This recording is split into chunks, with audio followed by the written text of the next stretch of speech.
the way that paladins are mostly perceived. I think I am a bit more judicious about using my divine smite than the stereotype paladin.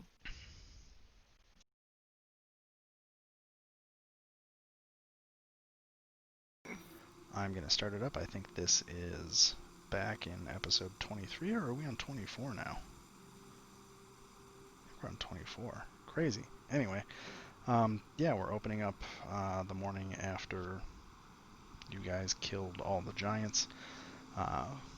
You found Artus's father. Um, part of the group, Artus and Zendala. Artus's father? Zendala's father. Uh, so yeah, you guys have caught up with Zendala's father. Unfortunately, uh, he does not have the ring that Zendala hoped he would have, and it was stolen by the ice giants, along with most of his left forearm. Sareth, Murakana, and Gale are going to be lighting out directly on that trail. The rest of you guys, uh, including Iku, I think Iku wants to head towards Omu and start or continue figuring out the Death Curse piece. As far as open quests that you guys have, if we had a quest tracker, um, technically in Camp Vengeance, Sir Breakbone, I think, still wants to know what happened to his scouts that went to Mbala. Uh, and then outside of that, there is the... Oh, did we pick someone up? Or did we lose somebody? It's a wild Slyokin. A wild Lyokin. Yo, what's up? I drove for about 5 hours and came home early, so. Are you, are you playing tonight? I mean, not, because I don't think it's my team's turn, so to speak, but. No. Just play Damonar. It'll be fine. Yeah, so I think the point we're at is... Go ahead. I said I dropped by to say hello, and then you didn't acknowledge me when I said hi, so I was being obnoxious. Oh. Hi, Lyokin. Welcome to the game. Slightly sleep deprived. But yeah, so active quests to... I'm just going to keep going, Lyokin. But hi, thank you for stopping by.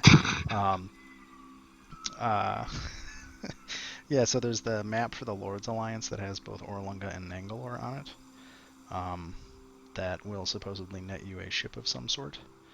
And then I'm thinking from a quest perspective, based on the Oracle. Sebastian, your questions were all about, I think, the curse and the soulmonger and resolving that.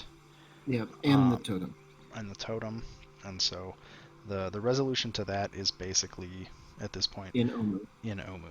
I know Kellic, whenever he is able to get here, his quest, he's actually seeking vengeance for something that happened in his past, and he's looking for a foe.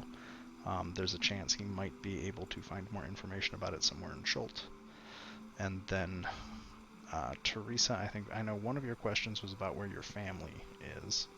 Yes. And so Liara Porter is in charge of Fort Belluarian, which if you go all the way up on the map, it's the northernmost settlement in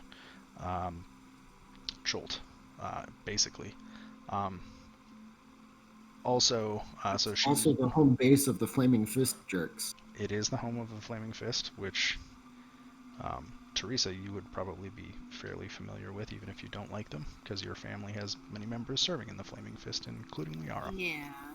And then Mesro, you would have heard that the Flaming Fist has been touting that they have conquered the ruins of Mesro. So there's there may be some presence there. And then your other question was where were the most powerful necromancers in Schult, I think. And the answer to that was you met one of them in the heart of Ubtao. You met Valindra Shadow Mantle. Razan C, who is depending on who tells it, a current or former Bara of Mesro, is somewhere to the south and supposedly is making all the zombies with the blue triangles on their heads that you guys have been running into. Um, and there is also a lich named Asirak who is not always present in Schult, but when he is definitely the most powerful necromancer in Schult. So I think that's the recap of everything that's going on. At this point, it's up to you guys to decide what and where you want to go. Well, like I was saying earlier, um, if you guys are going to be going to Ormuz, which is somewhere over here, well, like over here, Yep. then I mean, I think it would still be beneficial to come up here first and just kind of like see if we can get some information out of the necromancer that lives here in Mesro. Also, the necromancer is Valindra, who you met in the heart of Ubtao. Yeah, but we don't really know where she is. Yeah. But the Necro from Mesro isn't actually in Mesro as of the Oracle, right? So Iku can tell you that Razan C. Hi, Rio. Okay. Um, maybe he's not actually here. My audio is being stupid. Sorry, hold on. Oh, I thought he was just being Kellic and blinking at us. Yeah. Couldn't you hear it? Jesus. Um, so Iku explains that Mesro disappeared about 100 years ago. Or at least there was a giant city there, and 100 years ago the city, everybody who had left and went back to it, one day there was nothing but ruins.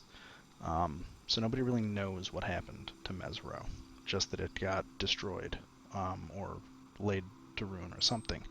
Razan C has been one of the 7 Beret of Mesro, so singular Bara, plural Beret. He has been one of the Beret of Mesro since it was founded, some 3,000 or 4,000 years ago. He was exiled from Mesro by the other Beret during shortly following one of the big wars that Mesro had. Raz defended the city against another tribe in Schult, and then went out and committed genocide on the whole tribe, and when he went back to the city, they told him he couldn't come in anymore. So he has been wandering the rest of Schult ever since. Can you share the link for the Foundry campaign? Sure.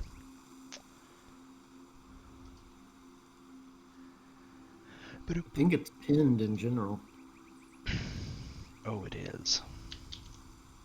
Yeah, well, Man. clearly you haven't played with me long enough because, like, finding things like that, not my forte.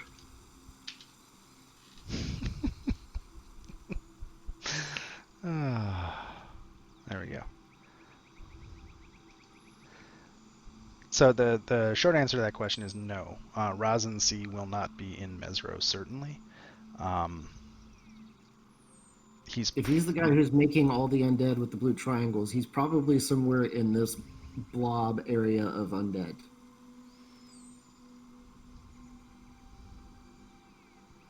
I can neither confirm nor deny that statement. Seeing as how we encountered some such in the vicinity of Camp Righteous.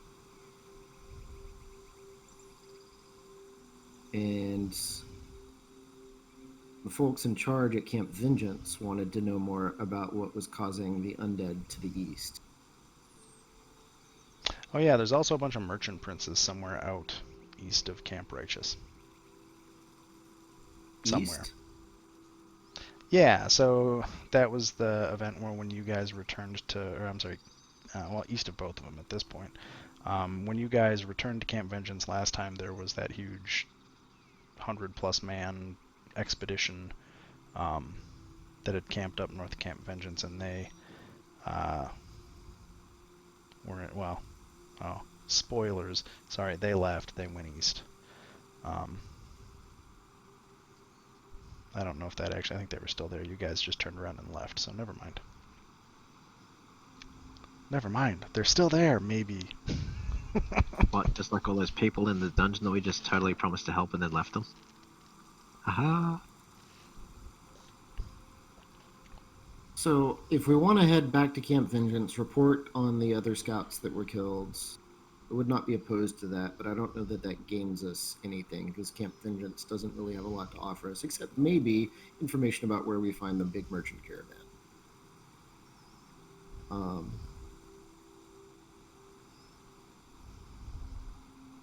but yeah, mostly I just want to go to Omu.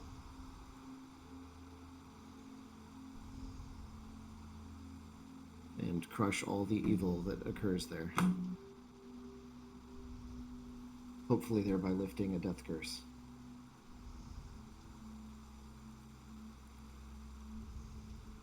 Yeah. Um, but yes, where? What's the consensus on where we want to go? Seems like heading east is East gonna and bring us on south. at least a path on a couple of different quests.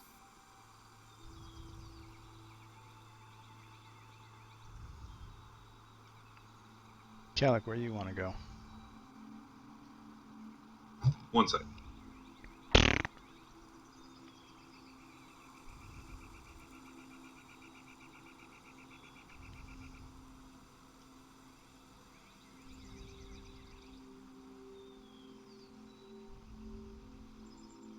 I mean, I just kind of want to go to like the mine that's south of us, or like basically anywhere that ends up going to the Underdark would be my preference. But other than that, I don't particularly care.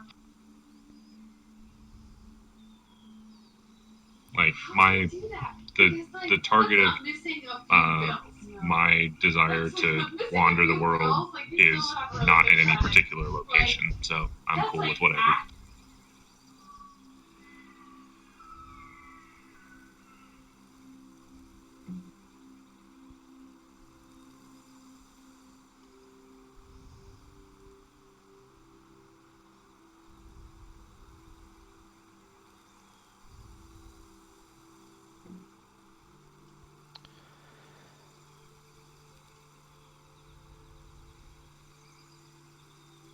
I mean, we could always roll a dice, see where we go.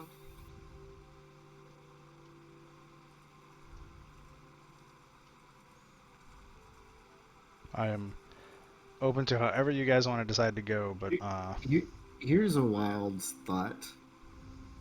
I don't think I'm actually seriously proposing this, but we could follow the little river that we're on, the River Tath, out to sea. I guess we would need a boat for that path to make sense. And then follow the coastline around to Snapping Turtle Bay, and then come up inland that way to Omu.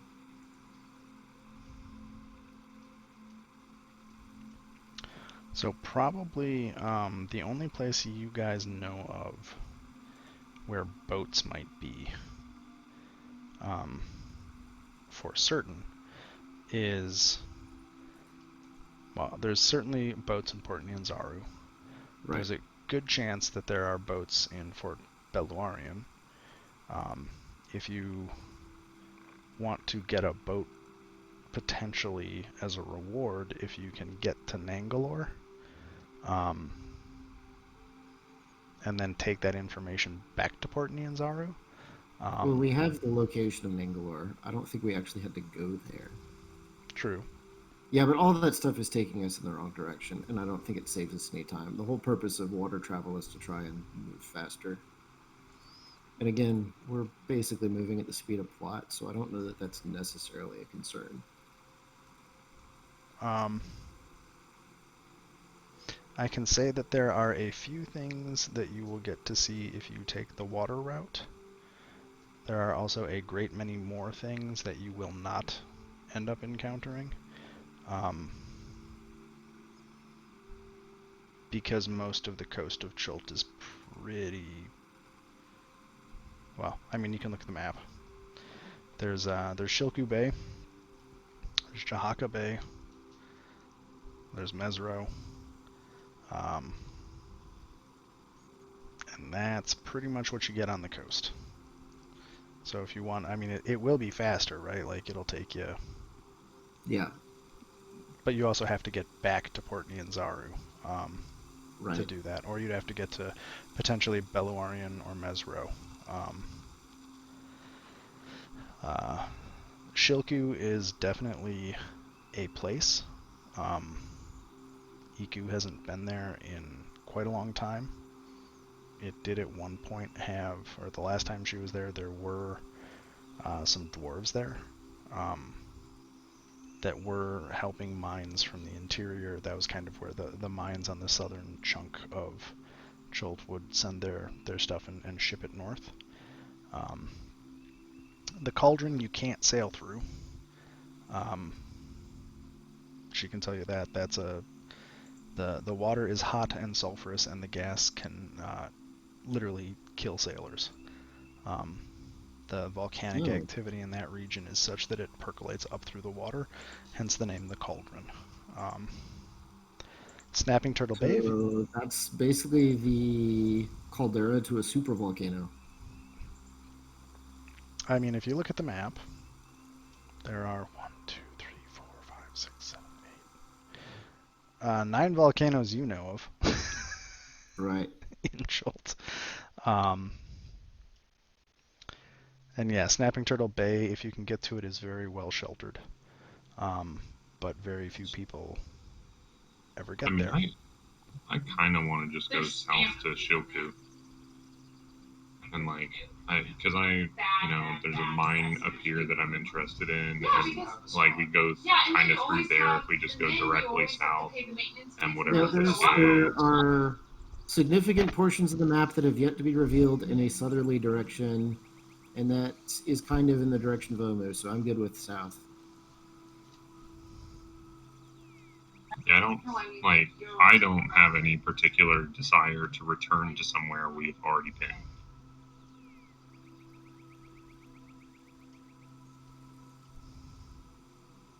So, I mean, at least we can come down into this area and decide where we want to go next. Like this general spot here. I love watching people draw on maps. I just love it. At least you will reveal the map, and see, I was thinking these are in a straight line. This is my uncle's. And then we go from there to there to there. That's what I see. Well, I mean, that's over here. We do know that this is very steep area. Because it's... Yeah, but I'm a bird, so I don't give a shit about that. Typical. The rest of us don't. I'm pretty sure we don't have climbing here, unless someone produces it. Buddy. Can you change it to a billy goat? I'm a gift for all of you. I'm pretty sure. Oh, hey, Laokin, are you going to give any of them anything before you take off? I'm pretty sure I have to, because I can create my own food and water, so I don't actually need any of my supplies. Okay, I guess write down somewhere. If you need supplies, yeah. Well, see, and that's the other thing, is if we ever end up in Underdark, I can somehow forage food there, somehow. Don't ask questions. Technically, according to, abilities, I can do that. Just don't ask questions about it. Yeah. You It find some might be edible rocks and rats. mushrooms. Doesn't fucking matter. You can eat them. All right. Don't worry about it. Oh boy. How much rations do you guys have? The party has about. Can you hear me? Yep. Hello. Hi. The party has about 250 rations right now total. I think I've got 50 of those. Yep.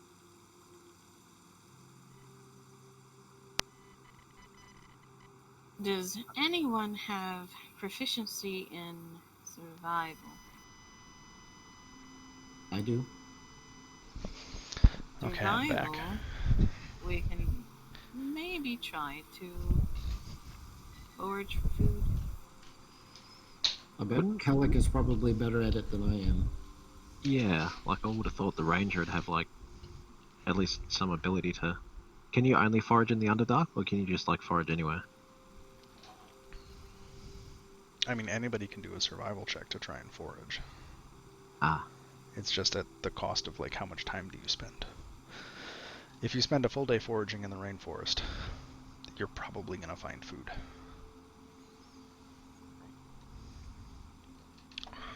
Sorry, I'm jumping in the middle of the conversation. No, you're fine. No, you're fine. We're just trying to figure out, how can we uh, lessen the drain on rations? I mean, we could just simplify it and just divide the current party rations in half or something, or something like I that. have 20 rations marked on my character sheet.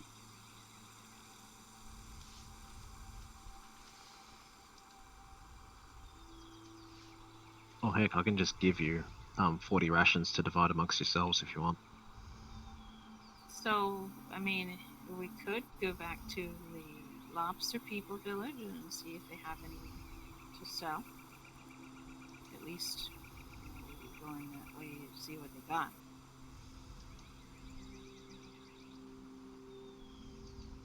Yeah, that is right about. Sorry, this is one of the things that didn't transfer over. Let me find.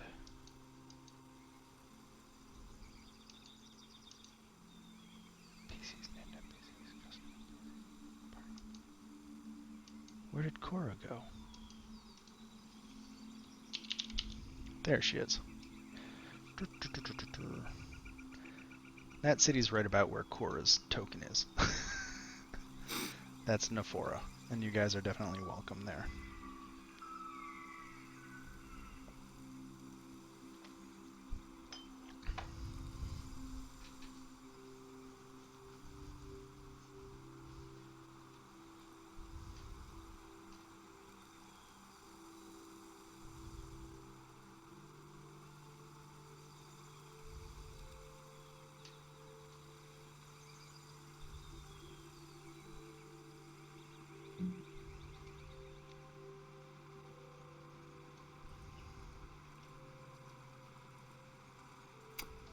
Other question for Sereth.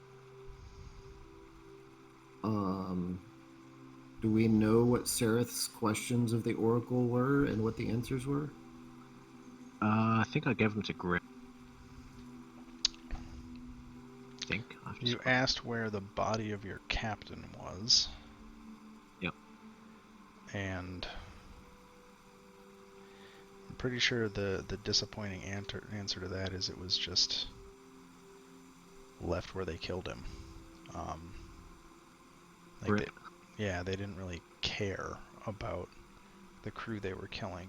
When you guys came back, they just slaughtered most of your crew and took the boat. Yeah, fair. And the other one was to find out where he went, so I think. Where he went. Well, where the Yeah. the people responsible for killing Micro were. Where are they? You might be able to find them in Jahaka Bay. Oh, there you go. Might being the operative word. They are pirates. Oh. Yeah. The Oracle knows a lot, but the exact latitude and longitude of where that ship is, may Well, it wouldn't change. help anyway because by virtue of being a ship, it can just move by the time I get there. So. Here, let me do something. Let's see if I can do this. The Oracle Probably shouldn't have asked where they make port. the Oracle informs you that come on. There is a hidden cove in Jahaka Bay where the captain of that ship does dock at certain occasionally, and I just showed where it's called Jahaka Anchorage. Ah, yep, I see it. Nice.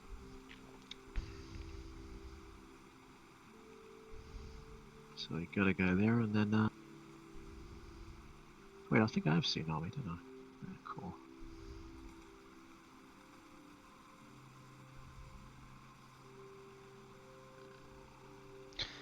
So do you guys want to head to Nephoria or head down the River Tath? Head back to Umbala? Those are all things in directions you guys have spoken of. At least let's stop here in this area. See if they Okay. have any supplies for us.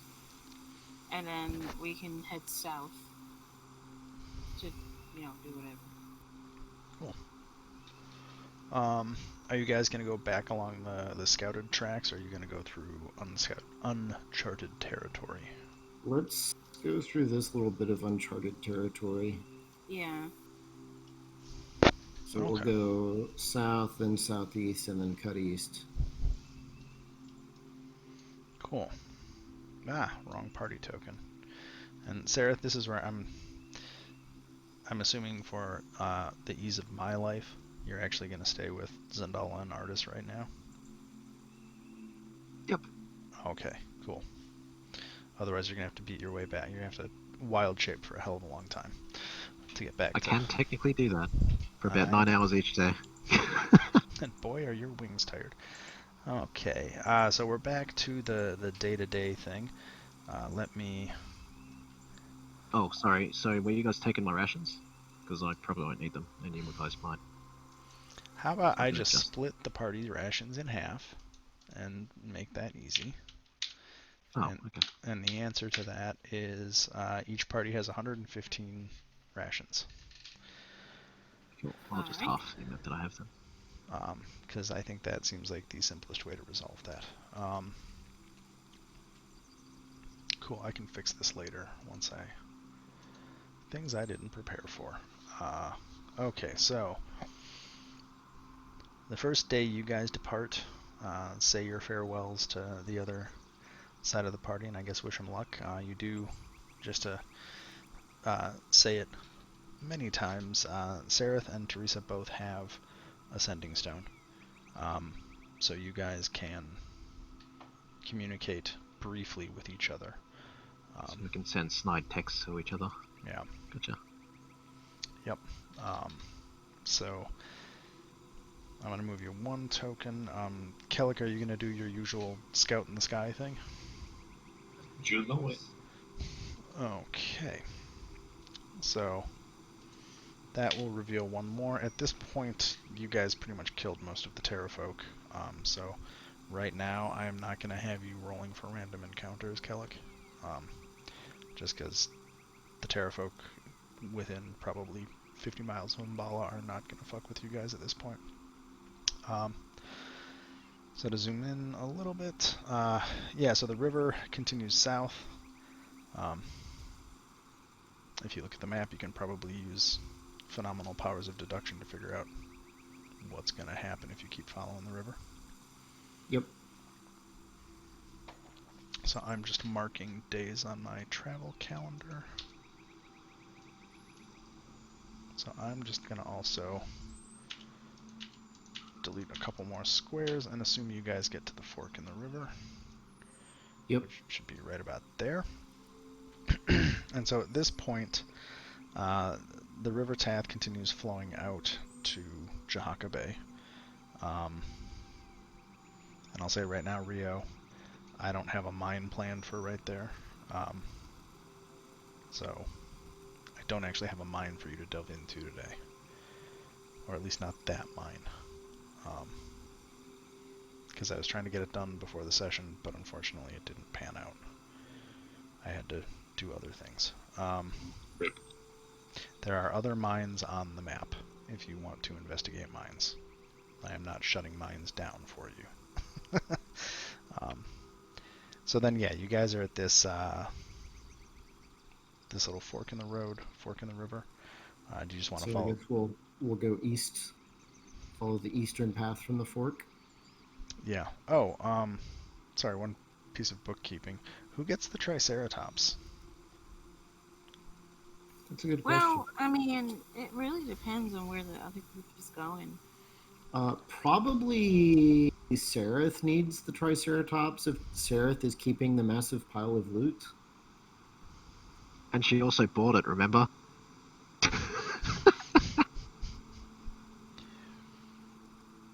I'm sorry, is that relevant? I mean, try and steal it from her, bud.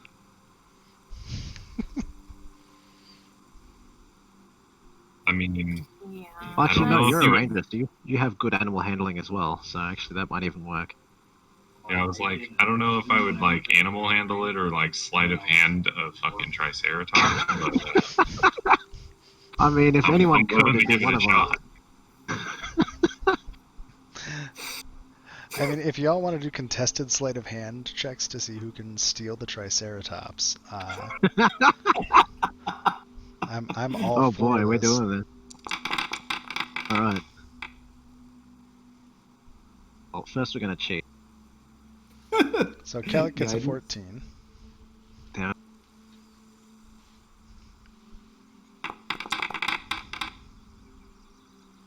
Sarah Fuck it gets all. an 11. Wait, but I roll guidance. So.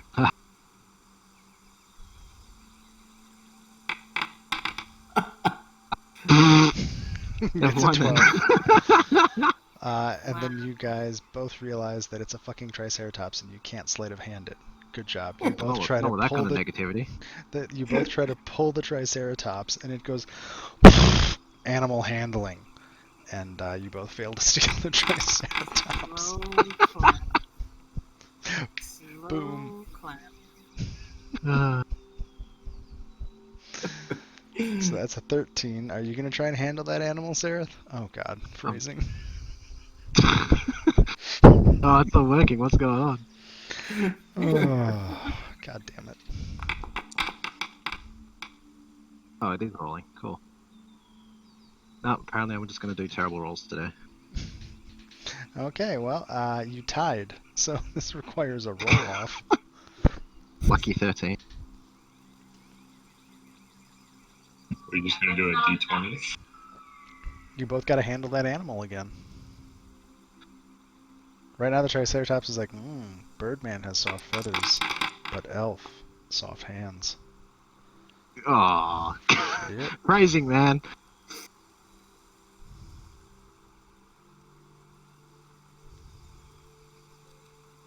Can't tell if it's rolling or not. I don't think it is. It has not It's rolled just on my really end. laggy. It's that Australian internet. It's great, isn't it? It takes so long for those bits to get across That's the not even the right tubes. one. Jesus. I love how you didn't even roll the right thing. I think you Yeah, I resoundingly misclicked. lost that one. Yeah, I mean, a 22 is pretty hard to beat. So for some reason, the Triceratops may be sensing, in another world, millions of years of divergent evolution, sees some kinship in the bird person. Yeah, I'm like a more evolved dinosaur. Okay. Yeah, because like Well, dinosaurs have feathers, right? So, Yeah, they did have feathers. yeah. So I guess Kellic has handled the Triceratops best and has come out on top in this battling of the handlers. Not sure what a And feathered and now that I triceratops realize that we're looks going like. down the river, I'll just give it back. I mean, I just wanted to beat him. Yeah, Okay. yeah. I mean, you don't have a boat, right? Yeah, but we're still Okay. going down the river. Kellic's like, what do I Yeah. care? I'm flying. Yeah, you can fly. Yeah, What pretty does that much. matter? Yeah, again, this is not my problem. Yeah, I missed the point where that's my fault. Okay. So now that we have resolved that the Triceratops is going with Seraph Team and Simber company. Sereth. I'm gonna return to the trek of the party. Um, so there you go, Sereth. You got to roll dice on not even your session. Good job. Love it. So I'm gonna move you guys here and remove everything. I'm just gonna. Oh, jeez. Okay, Ataz Kahakla, go over there. Oh no, don't tell me this. Don't tell me. Yep. Look what they did. We don't need a two Ataz Kahaklas. So you guys. There was something else that I thought I saw doubled. Oh yeah, there's two dots over here by Where's Curious the other Ball. one? What? Where's the other one? It looks like there's two Oh, there probably markers is. here. It's probably. I'll fix Cure Sabal later, if we ever even go there. So, you guys, I'm just gonna. Are you guys gonna do anything to stop on the way to Nephoria? Not unless like something stops us. We're trying to make good travel time. Yeah. So I'm gonna just drop you next to that. So that's what? That's 1, 2, 3, 4, 5, 6, 7, 8. I'll say you're traveling at normal pace. Yes. So Yes. that's 9 days. I'm gonna tick 1, 2, 3, 4, 5, 6, 7, 8, 9. Because we're kind of at the point where I don't want to just roll random encounters in the jungle because y'all are level 6. If there's encounters in the jungle, they'll be for a purpose. I'm assuming you guys are all tough enough to kind of deal with what happens as it comes. I tend to think so. So, and you've got Iku and you've got Kellic. So, the amount of By the way, I just noticed my character is still at level 5 in Forge. well, maybe if somebody would figure out how to use DDD and fucking update their own goddamn character. Well, I'm in DDP, and I did update the character, and he's at level 6 in DDP, and it still didn't update in Forge, so I think you have to re-import it when you make fucking changes. sue me. There. Done. You might have to refresh. Nope, it's 6th. And that is why I love Foundry, because that's how long it took me to update your character. God, I love nerd programmers. Okay, so I'm going to click stop recording.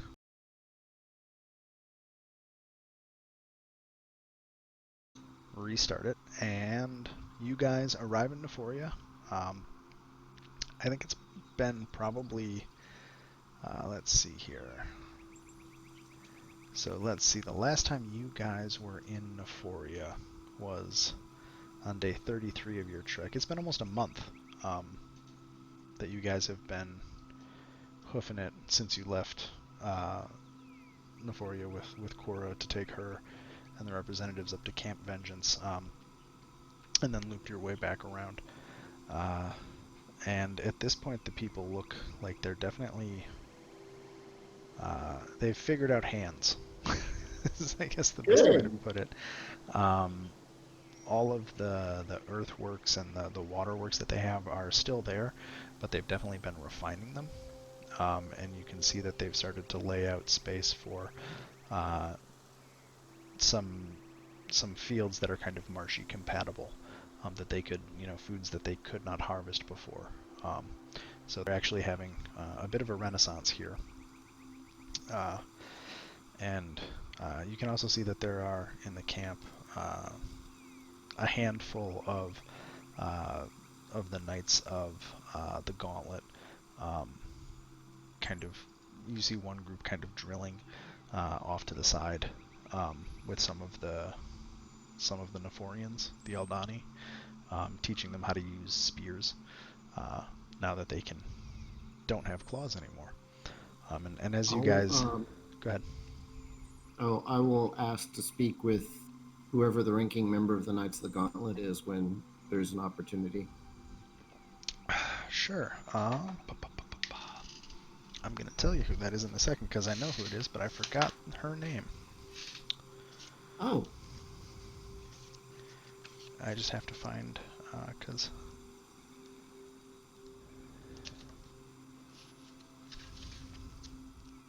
because camp starts with C, so I'll go to the C section of the book. God damn it. That seems logical. Perna Salhana, the lady who That sounds right. was most supportive of you guys and most notably saved your Triceratops from the merchant princes. Right. And So, also not like obviously incompetent at her job. correct, maybe even competent. So as you guys come into town, Perna is actually the one drilling uh, the half dozen or so Aldani warriors in Nephoria. Um, and if you wait around, she notices you comes over, greets you, uh, you know, as friendly as someone can be when they're wearing uh, chainmail in the sweltering 95-degree heat of the Eldani Basin. Well, I mean, I'm wearing plate, so, Yeah, but you took oaths, man. That's your problem. So did they, didn't they? I don't know if we've gotten too deep into the philosophy and religion of the Order of the Gauntlet. Right. Well, anyway, I will greet her and say that I regret to inform her that the all of the scouts that were sent toward Mbala are likely dead. We She, found some of their remains. she just sighs, nods.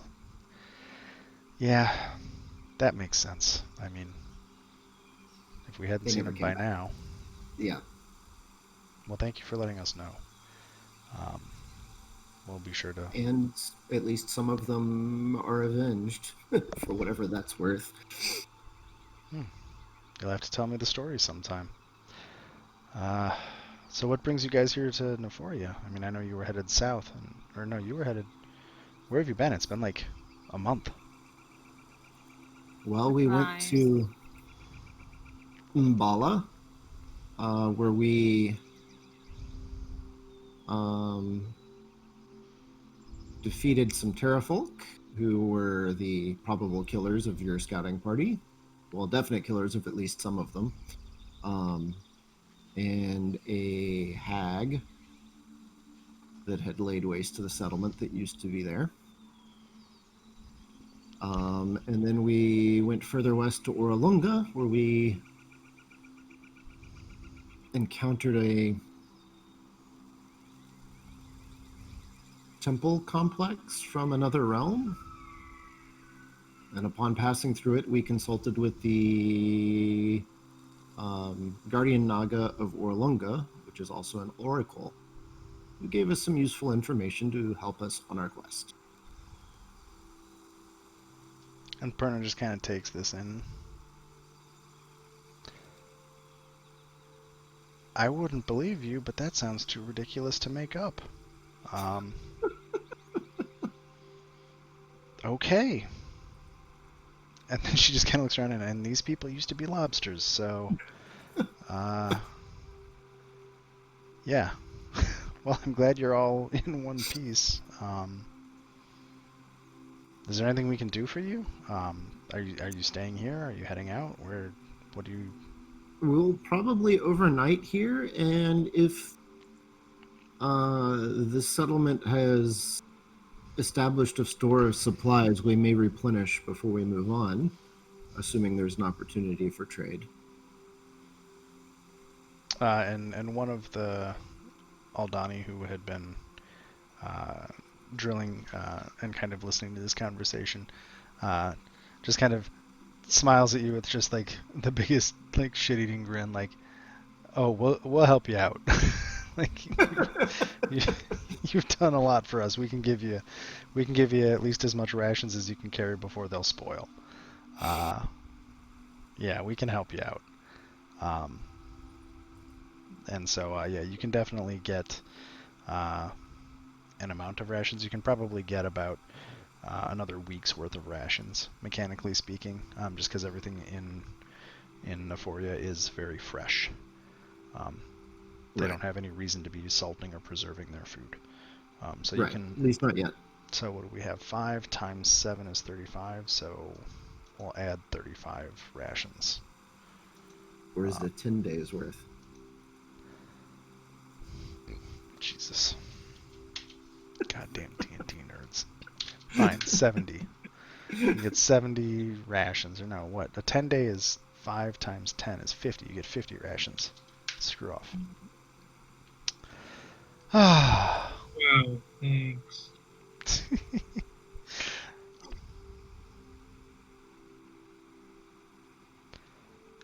So yeah, at that point, do you want to have any further conversation with Perna or the people of Nephoria? I don't think we have anything else to discuss. And we've already done pretty much all their business in this part of Jolt. Yeah, Teresa, were you trying to say something earlier? No, I was just saying that Teresa is saying we're here for supplies. That's it. Cool. That's what she would say. Do they have any specialty arrows I can buy? They do not. These people just figured out what thumbs are. I will ask what they know of lands to the south of here in the vicinity to whatever distance they know. Yeah, so that night, or that evening, I guess, if you guys are spending the night, as you're sitting around there, some of their very freshly made tables, because they can do that now, they consult with the map you have, and metagame aside, I'm going to assume that you both groups have the same map knowledge, just because I'm not going to split another copy of this map out. So they reveal... So basically the Aldani tribe has only really spent much time on the waterways surrounding the basin. That said, they're happy... God, I'm so glad I have the poster map on my wall. This makes this so much easier. They're happy to reveal where the waterways go, but that's kind of the extent of their knowledge. So basically from where you are, you can see I just revealed kind of the Yeah. where that river goes back up out of the Aldani Basin, up into the forest. They tell you that pretty much to their knowledge, the undead infestation also really picks up as soon as you get away from the water, going anywhere further, really anywhere south of Nephoria. Once you leave the water, you're really starting to enter more undead territory. Also, kind of to the southwest, every once in a while they can glimpse what seems to be, or what they think is probably some sort of dragon in the sky. So there's potentially a dragon somewhere kind of in that southwestern portion of the map. Maricano's the one who wanted to see a dragon, right? And yeah, Murakana did learn that there is a red dragon by the name of Zindalor that lives somewhere in the south of Jolt. Well, with it being a dragon, they can fly pretty far. So. Right.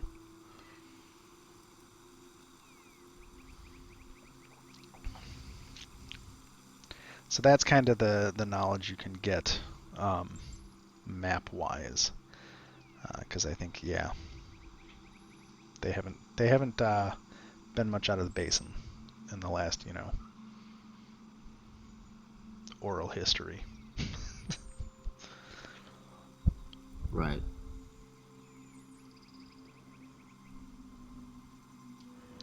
And then just a note about the map, because I think you guys should be able to see it. So the yellow lines, that's like Yep. minor undead. The brownish, reddish lines, those are heavy undead infestation zones.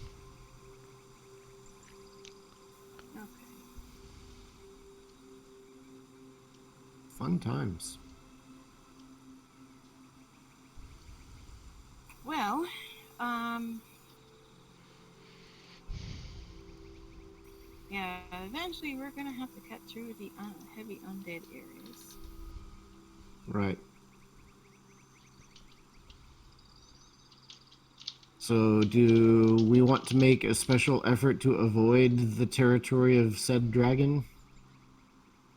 I would say yes. Dragons. Here, I'll make an Arcana check just to make it. But out of character, dragons are no joke. I'd Oh, rather yeah. not get the attention of one.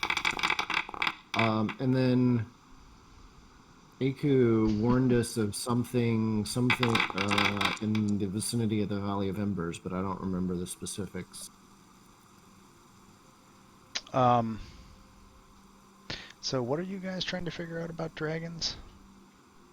Oh no, we were just saying I would rather not get the attention of a dragon right now, so I would Dragon's dangerous. really Steer like to clear. avoid this area. Okay. Are the Arcana checks for anything in Just particular? to see if she knows the particulars about red dragons. I'm pretty sure they breathe fire.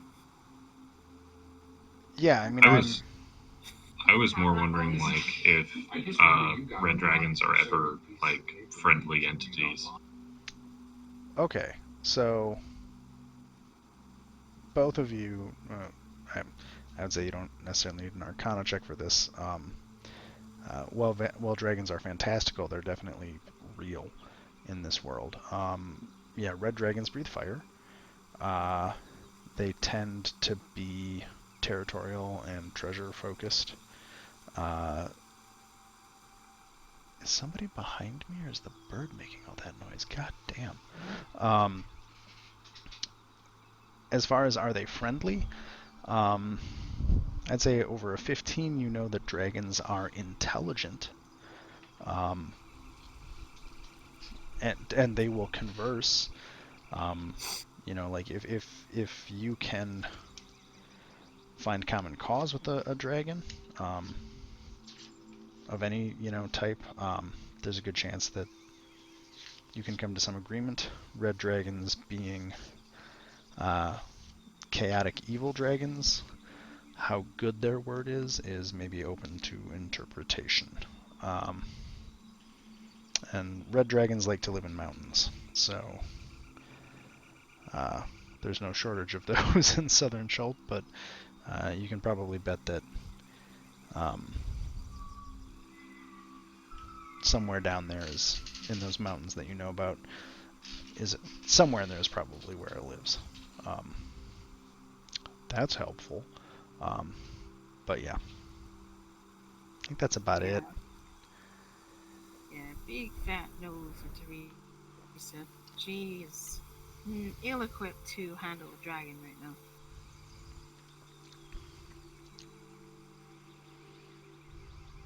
And then Sebastian, you had been asking about the Lake Luo and Valley of Embers. Yes. So let's see. The Valley of Embers is essentially um, another blasted space, kind of like the Land of Ash and Smoke to the south of it, where the geologic activity of the volcanoes here is so intense um, that it's just kind of a swath of uh, inhospitable for plant life place. So it's pretty much inhospitable for everything, right? Because if there's no plants, you can't really have an ecology. Let me double check and just make sure there's nothing specifically interesting about the Valley of Embers itself. I don't know. There's probably extremophile bacteria. Sure. Not that my character knows anything about that. Not that Tyrellian science is really up on germ theory. Um,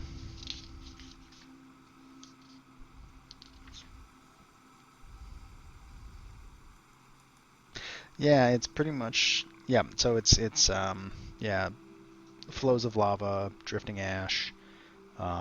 It's just it's just too geologically active for anything to grow. So that area of the Valley of Embers and kind of all the way up to the Peaks of Flame right there, uh, that whole area is kind of a you could cross it, but it would be difficult. If you wanna try and get past that region of the map, Iku recommends you probably want to go north of Lake Luo, um, which obviously has its own jungle hazards, but Right. So if we want to spend as little of time as possible confronting the worst of the undead, I think our path to cut across is somewhere right around in here.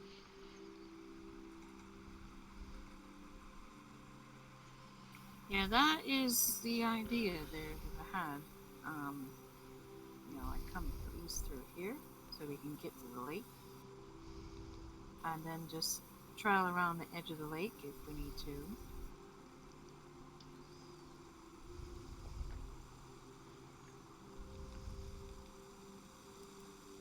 Do we know anything about Nangalore other than that one dude wanting to know where it was? yeah, Iku knows that it is.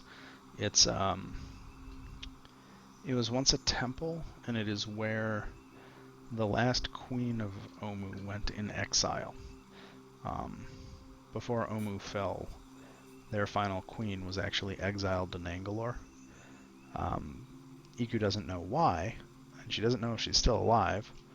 Um, but that is where the last queen of Nangalore or of Omu was exiled shortly before the city kind of collapsed and stopped contacting with the outside world. But Iku has not Oh, been there in some time.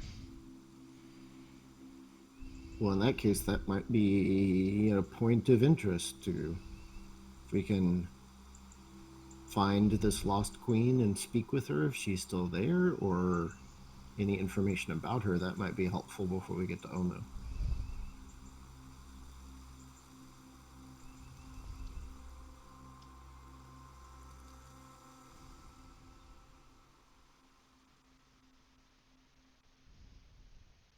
So is anybody agreeing or opposing that direction of travel?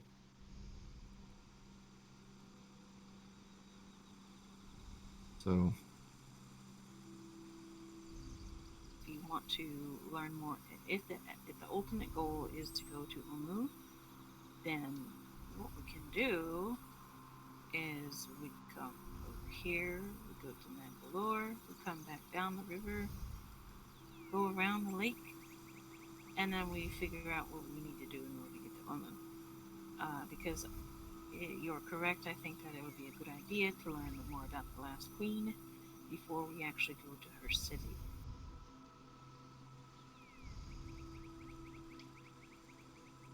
And perhaps if we need to, I think Iku said that this area over here used to be inhabited, right?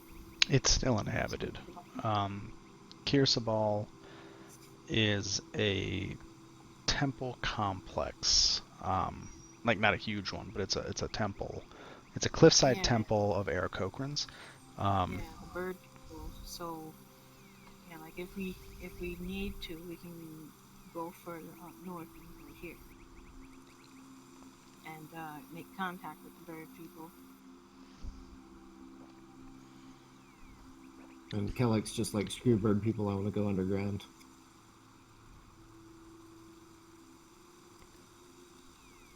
I'm gonna do a Rio impression. I mean, they're not my bird people. Good impression. um, I have actually in character talked to him. I'm not sure if he's being. Well, I'm gonna shut up. Um, who knows? Uh, Sorry, I'm going to talk to guests as well, so I know. Do you care about seeing the bird people in Kirsabal? not particularly. See, I can. I nailed it. Okay, so you guys wanna? So at this point, you guys So wanna just head down the upriver. yeah, we'll go up to the headwaters and then cut due east, and then over to Nangalore. So at that point, Yeah. You do have the option here in Neforia if you want to leave the Triceratops behind. You can get a canoe or two. I thought Sarah still had the Triceratops. Oh, never mind. Yeah. Oops. Sorry. I'll take the canoe. Best DM ever. Remember shit that happened 15 to 20 minutes ago. And so that gets you slightly faster travel. And so they load you up with a whole bunch of nice fresh fish and fruit that fits in your canoe. And you guys are going to head upriver. So let me just do the date or the time calculations. So that's what, like 1, 2, 3, 4. I'll say it takes 5 days to get up there. I won't say 4. I'll say 4 days. Just cause. Well, no, we'll say 5. I think the other group's going to have a slower going of it, so having you guys get some days padded in here might not hurt. I'm sorry. I'm sure that's wonderful fucking audio for everybody's ears. So you get up to here, and then at this point we are getting back into kind of undeady territory. But that's where the river ends. And now you guys can decide kind of which direction you want to go. Well, nothing's better than going straight across from point A to point B. But by the way, Trim, Alex If we can want to join, optimize right? our map clearing, that would be the path. What's that, Rio? Alex can join, right? Yeah, sure. He never answered me, so, or at least not that I heard. Sorry, Okay, I didn't well, hear. she's set up. He typed it in the Foundry chat. Oh, sorry. Yeah, I didn't see it. I'm too busy looking at maps and fucking shit. Sebastian, is that your recommended plotting route? Yes, just to reveal as much of the map as possible as we cut across. Okay. I don't know about that because that's pretty close to the heavy undead area. But Well, then we've again, already heavy been undead into area. that. Like, we went to Oh, the heart of Tau in the heavy undead area. yeah.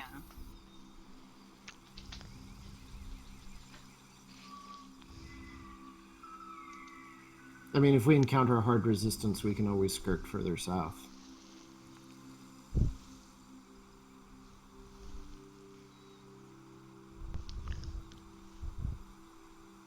So okay, so like I said, the reason why I wanted to just cut straight across is so we have an avenue of knowing that hey, this lake is here.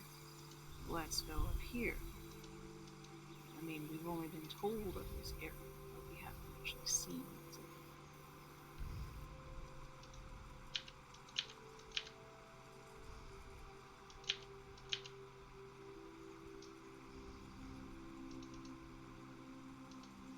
So at least if we come over here, we can kind of get like a cursory idea of, you know, how how far the lake might go, or where it's safe to travel in Well, order to get our pathway over to Omu. if we're going, broadly speaking, from where we are to Nangalore to Omu, then we should have plenty of opportunity to scout the area around the lake. We don't necessarily need to do that before we get to Nangalore.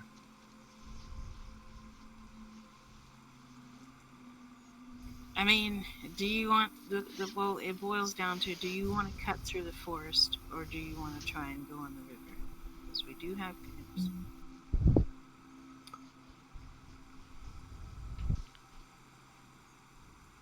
It, I don't know that it makes a huge difference to me one way or the other.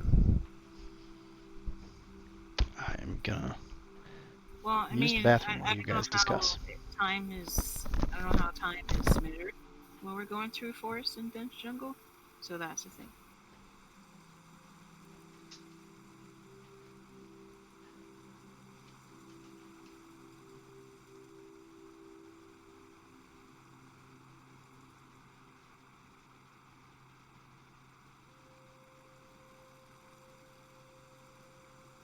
But it's just my suggestion. I don't know.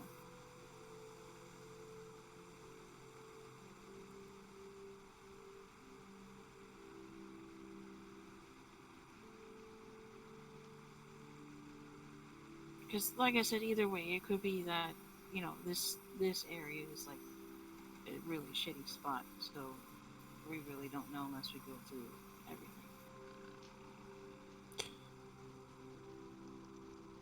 I mean, we could just take it one hex at a time and pick a direction each time, rather than speculating about what's in the unrevealed portion of the map.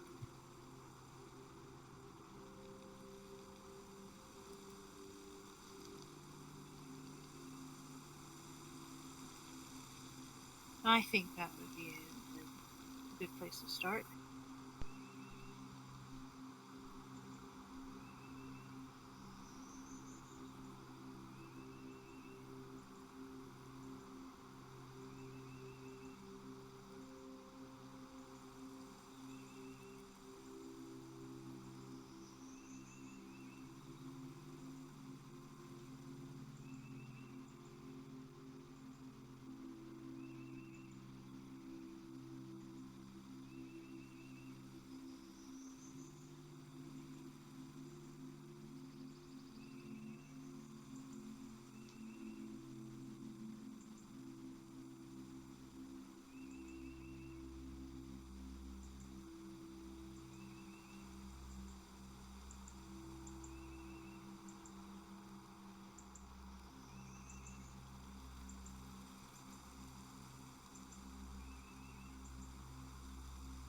I'll be right back.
Did you guys pick a path?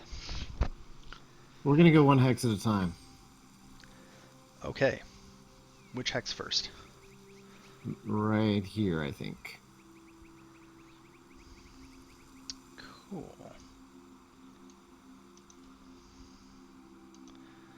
So as you get in here,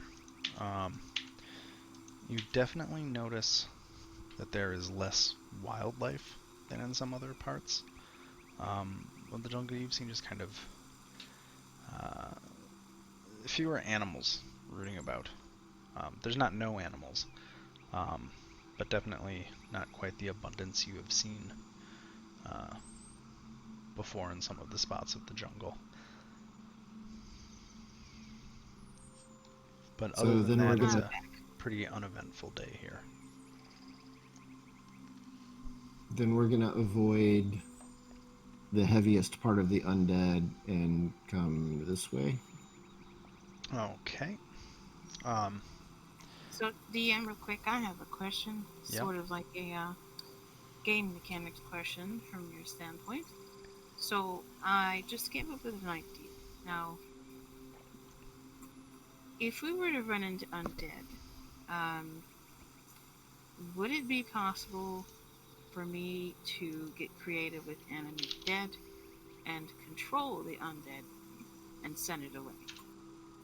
Because I figure that'd be up to the DM if I can flavor the spell that way or not. Just like wrestle control away from, like, say, a zombie and command it to do whatever.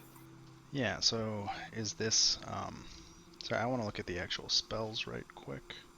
I can just look at your character sheet, can't I? That'll be way easier. Why am I looking at books? I just want to read the spells real quick so I have some idea of what I'm agreeing to. Rio, that's fine. Tiefling Warlock, evil. Chaotic, neutral, or lawful? Great question. I would prefer neutral or lawful, just because chaotic is kind We'll of... go with lawful. Okay. And we can figure out backstory, but basically, I'm going to answer your question in a second, Teresa. Because Rio asked me this a few minutes ago. Basically, we'll figure out the rest of the backstory, but those two frost giants that you guys killed last session, we'll figure out how, but she got captured by them, and they were literally just carrying her around to eat later. So you guys rescued her, and she's hanging out with you guys. Okay, so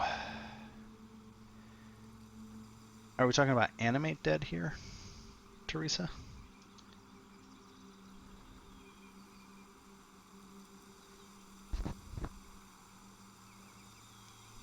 Are you there, Teresa?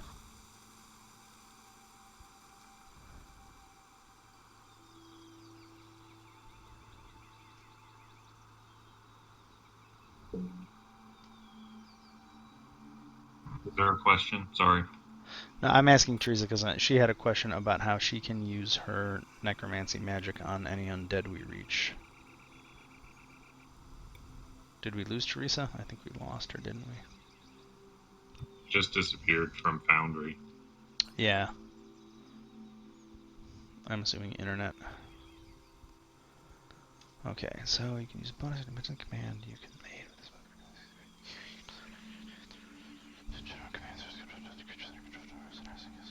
Reassert control.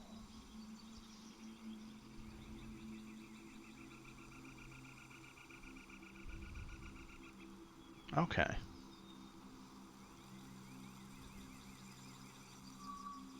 Is there a higher level necromancy spell that actually lets you take control of undead? That's the question that I have.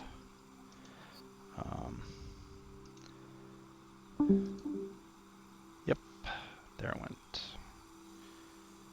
She just showed back up in Foundry, though. I wonder if she has to reconnect to stuff. I have a list. I did this. I made a list. God damn it. I did it!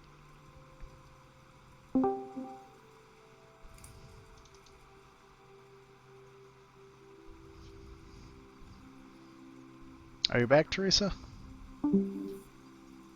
Nope. Ha! Psych!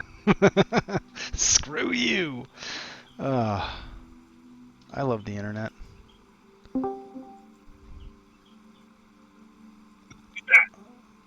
Are you back? Teresa? I heard. I was about to be like, ha! Double psych!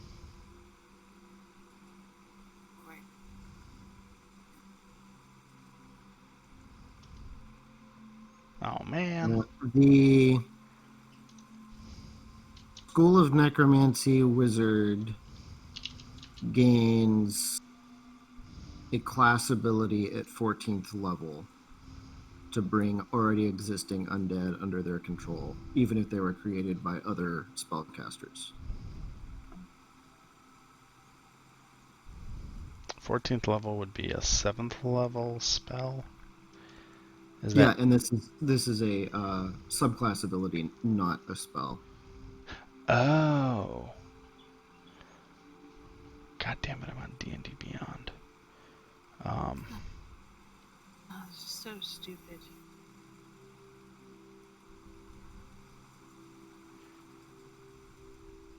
Wizard. Sorry, I'm looking at the necromancy spells. School of Necromancy. God damn it, D&D Beyond. This is why you fucking piss me off. Yeah, trying to read the class entries on D&D Beyond is frustrating. Just waste my life. Warlock. What? Wizard. That's like it didn't even have the Gloomstalker at all. No, it has it. You just have to pay for it. Well, it didn't have it for me because I'm cheap. Yeah, you should have it now because Lyokin bought everything. So that's cool. Command Undeath. Thanks, Loudon. I just kind of copied my Eve mentality to D&D, I guess. Just buy all the I know. things. I love that your Eve mentality also applies to like real life. I mean, You're to like, be hey, fair, I know you want this, so I'm going to buy it for you. so I think the one challenge I think I might be willing to try something, but there is a at 14th level you end up getting a thing. Can you hear me, Teresa? Sorry. Are you connected again? I heard like half a syllable. Oh wow, having some. Wow, yep, yeah, you are. Oh, I'm typing as Grimmy Sue. That's good. Let's type as me.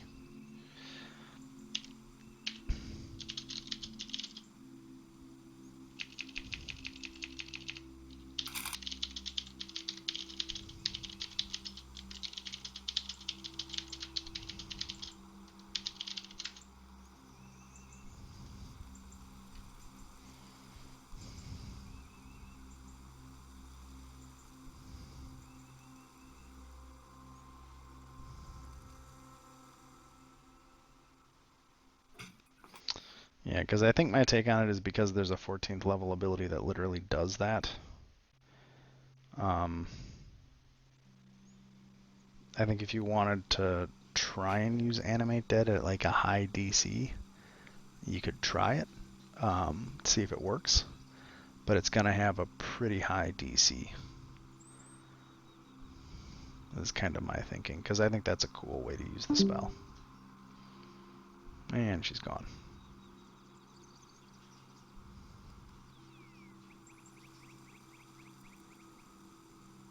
So Rio, did that explanation make sense for Alex? For how we have her in here? For like where she came from. Yeah, like we can have her in the session. She's just been tagging along basically, and we can figure out any additional backstory later if she wants to get into backstory. Yeah, I mean, I already kind of had an idea for backstory, so that's, I think, pretty easy to actually incorporate. Also, hi. Nice to talk to you. We're just dealing with another player's internet fun. Yeah, no, sorry, I've been a piece of shit. I've had this. It took me like a whole day to make the character, so maybe I've overdone it, but yeah. So I mean, I kind of already have an idea about backstory. I got really into like where I came from and my pack, and thinking about why I have that and who I made my pack was made to. Blah blah blah. Cool. If you want to either have Rio send it to me, or I don't know if you use Discord, we can get you in here, or just have Joe send the backstory, because then I can kind of read through it. If I have questions, send it back. Because what I want to try and do is incorporate everybody's backstory into the plot of the game as best I can. I just have to read it and know it to do that. So yeah. We can, well, I can get the gist of something, and then we can always just like add shit in, and then be like, well, this may have also happened. But Yeah. I like because on like Tomb of Annihilation. That's why I kind of was like, oh, I think that this, might be easy enough to like bring in at some point. Look, did you make your pact with a Sirak? You might have said that right before I pushed the button. Oh no. Okay, cool. Because if you did, that'd be hilarious, and I'd love it. But it's also fine if it's not. No, like the Lord of all devils, it's fine. Okay. No big deal. Just, keeping it on the DL. Nice and easy. No, it'd be, whatever. That's the guy on the cover, by the way, if anybody's curious. On the cover of what? The book. The book, Tomb of Annihilation. That guy. That's a Sirak. Which one? I'm sorry. Is that the Lich dude? That's the Lich. Okay. I thought that was Gary from accounting. I mean, he could be Gary from accounting. Huh. Have any of you seen What We Do in the Shadows? The show version? Have not. Oh, one of the characters is a psychic vampire who literally is a accountant / HR person who just causes office drama to feed off of his. It's brilliant. Oh, and Grim, Yep. as another little side addendum here, Alex also has a familiar. Okay. What is it? You know what? Don't worry about that right now. She's like looking at some little like, I was double checking. She's just as prepared as I always am. All right, Grim, get over it. I looked up because I looked at all. Well, I already knew a lot. I already knew all the possible familiars because of being a wizard. But then you get more options when you're a warlock. And then I had to look. Are your Pact of the Chain? What? She Pact of the Chain? Yeah. That was a yes. Well, I've always wanted to see one of those, but I haven't before seen one played. I like using familiars for cool shit, but the only thing that sucks about warlock familiar, you can't just bring them back to life. I used to just like, oh, we'll send the familiar because I'll just get another one. I send my familiar in as a spider.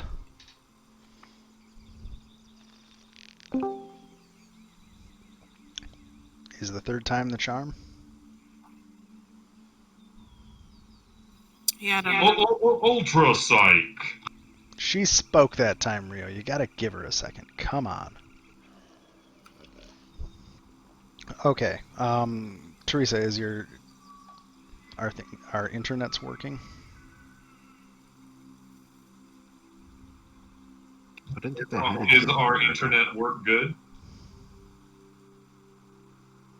Yeah, I don't know. I can hear you. Okay.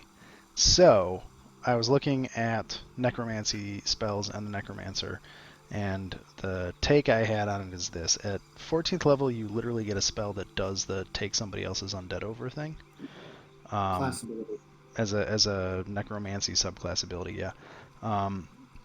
I think if you want to use animate undead to try and wrest control of something, I think that's cool. So I'm okay with it, but it's probably going to have really high DCs. So the odds of it working is probably going to be low. But it is something that I'm definitely okay with you trying to do. Does that make sense?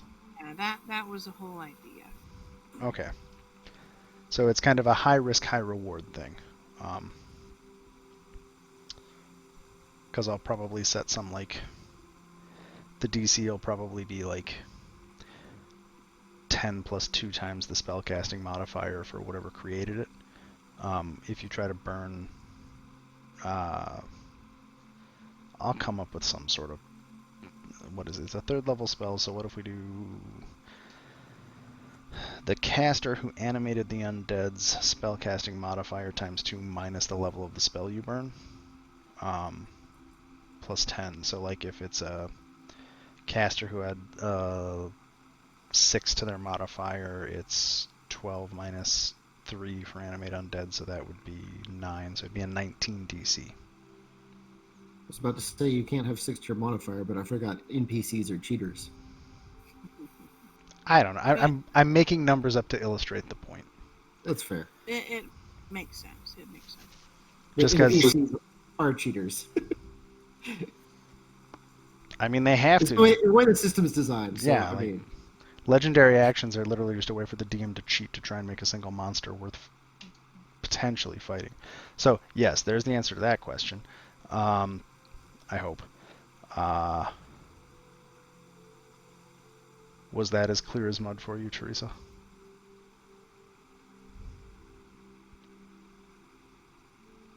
Okay. did we lose What? her? What? Did you ask something? Sorry. God damn it.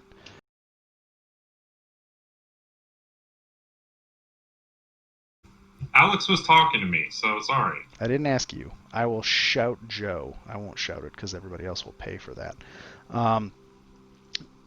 So I don't know if Teresa is still having internet issues. I'm assuming she is. No, I'm here. no. I had Oh, walked okay. away to throw something away. Oh, sorry. So was that explanation as clear as mud for you? Yeah, that works. Okay. So then what I will do is say, what hex would you like to go to next? So was that answer going to affect the direction in which you wanted to travel? So in this case, I still sort of just cut across here, see what happens. So All right. We'll go here. Oh, dip, dip, dip, dip, dip. Me, DM, know how system work. I have to keep switching between token and character. So Did our work much good? it worked good, mer. So as you guys continue kind of in this southeasterly direction, Kellic, you spot a village. If you guys continue southeast, there is a, it looks like an abandoned village in that hex. The one where your mouse is? I'm guessing in this one that's not revealed yet. Or No, it's in this one right next to you this one. guys, because Okay, gotcha. each hex is 10 miles. So, like, Kellic is able to see the clearing. There's like a small stream and a waterfall going through what looks like a abandoned village there.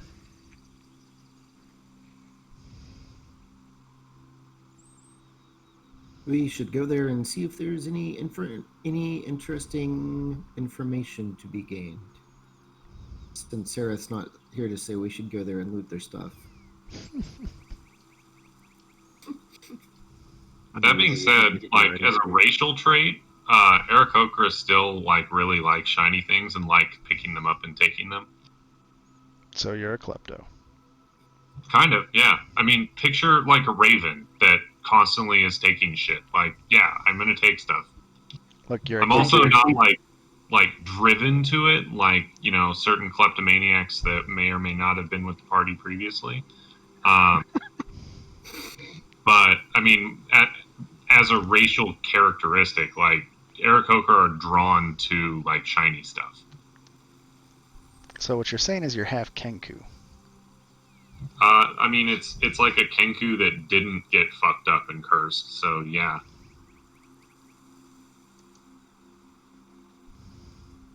Also, Alex's familiar is an imp. Our paladin is just in the best party. Well, Okay, well, yeah, I vote we go check out the village and see if there's anything interesting. sure. Or apparently we could the send the resources imp. at my disposal to accomplish the greater good. Whoa.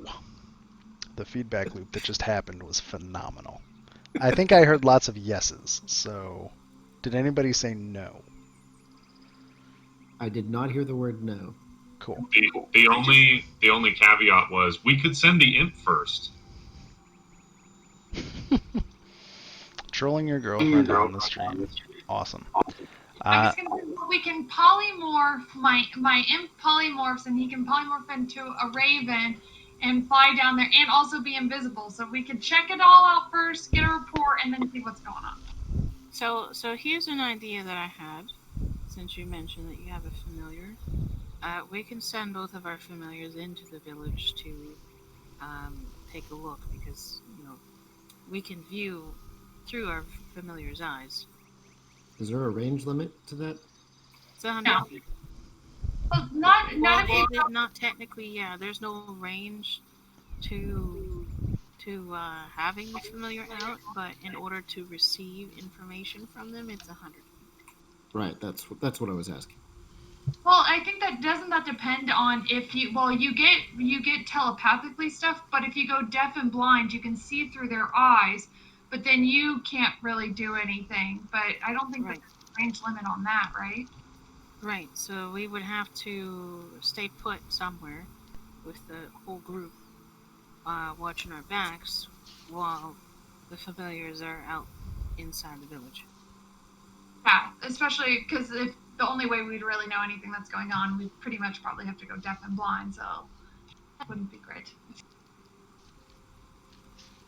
So, I mean, I'm kind of thinking, yeah, we have them send familiars in, and then the paladin and I can just guard them while they're like watching.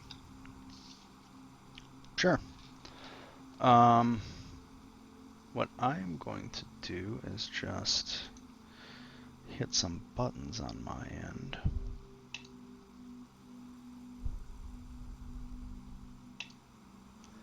Oh, this will be fun. Okay, hopefully this works right.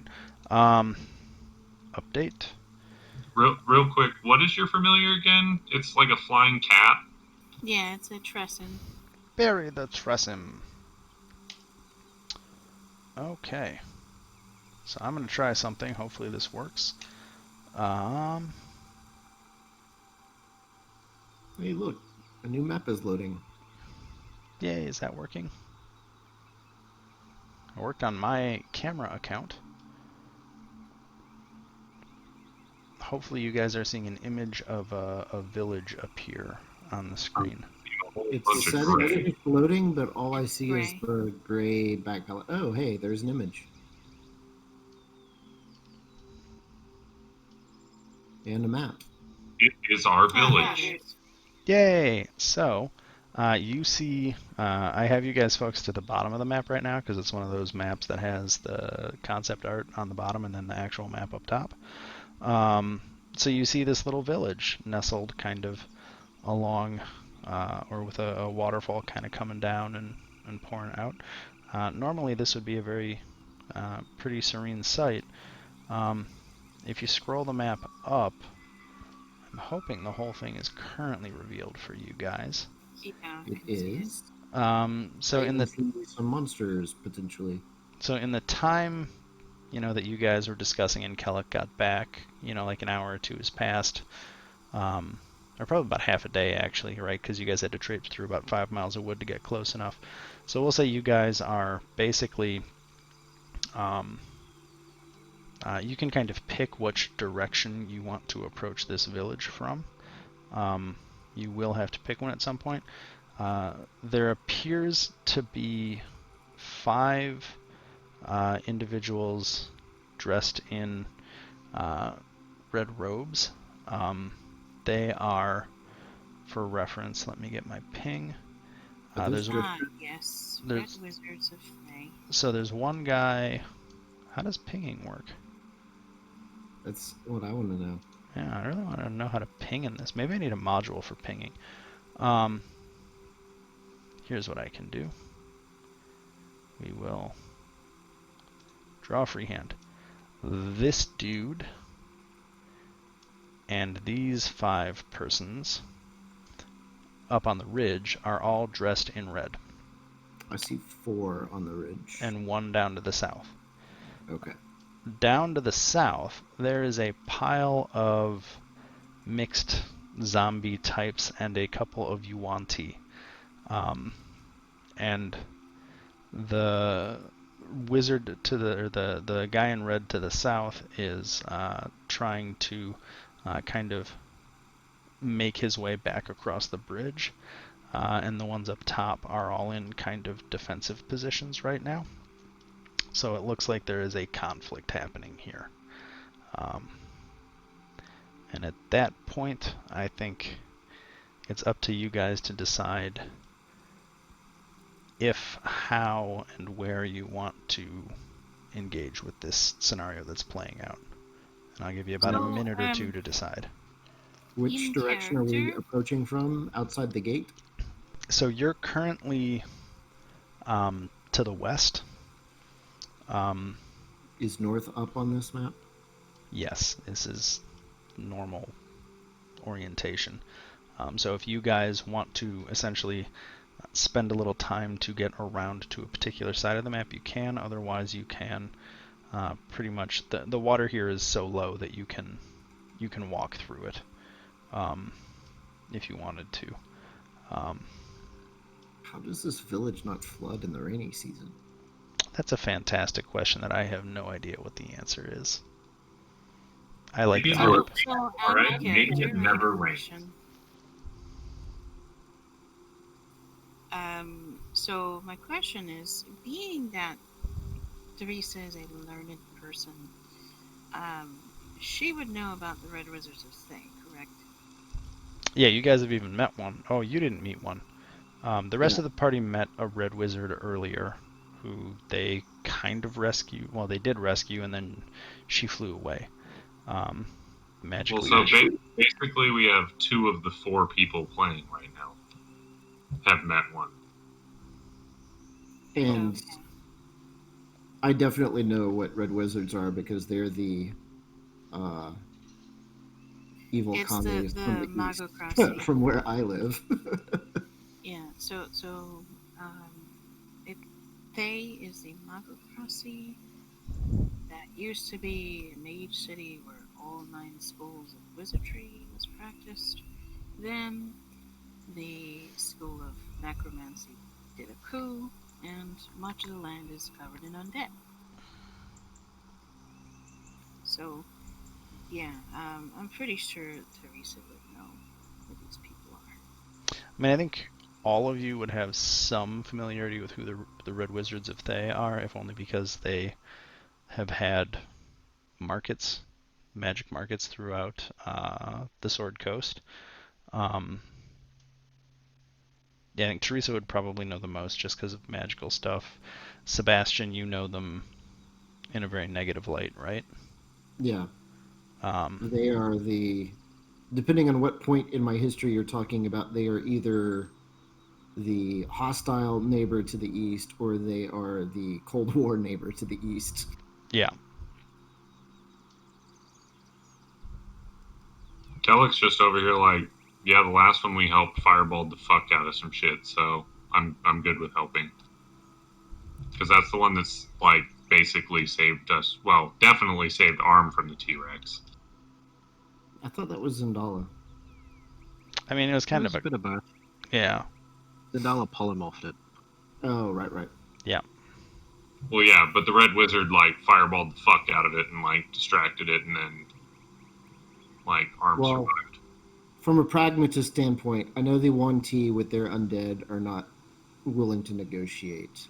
I don't like the Red Wizards, but they aren't necessarily immediately hostile to us.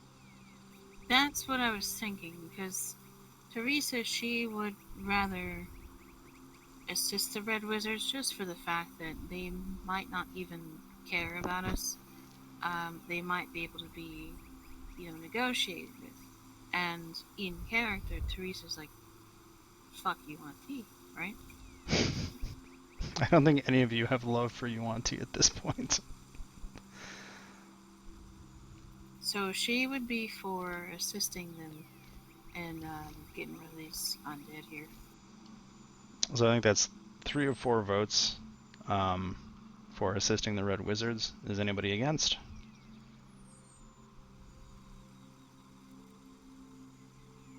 Silence means no. Because Alex doesn't have a microphone right now, so there you go. Um, and then it's through the speakers. So I know, I'm just being a jackass. Okay, do you guys want to approach? How do you guys want to approach? I'm happy to I'd take the say direct from over approach. here, maybe. Okay, so what I am going to do then is a Doragus on my tokens. Do you want to come in on the top side of the map, bottom side of the map, middle of the map? Here, let me just drag some tokens out and you guys can figure out where you want to be. Well, I mean, how close can we get before we have to stop and roll initiative? You're going to get to pick where you are on the map. But then once you are where you are, initiative is you're going to roll because this is literally a fight in progress. So you're coming in mid-fight. Sebastian, what are you doing? I'm picking where I want to be on the map. No, you get to pick where on the edge of the map you get to be. Oh, you didn't clarify that I had to be close to an edge. I apologize. You have to be within 5 squares of the edge of the map. That is Okay. your setup zone. So put yourselves where you want to be, and as soon as you are, I'm going to start adding y'all. how do I move again? Hmm? How doth I move again? So touch your character and click on them and move them. Phrasing. You need to, in the top left, I think, have the top left icon chosen from the basic tools or basic controls. Oh yeah, the person. Oh, where's Iku? Where are you at, Iku? Thank you. That's what I needed instead of the smart ass, smart me response. You're welcome.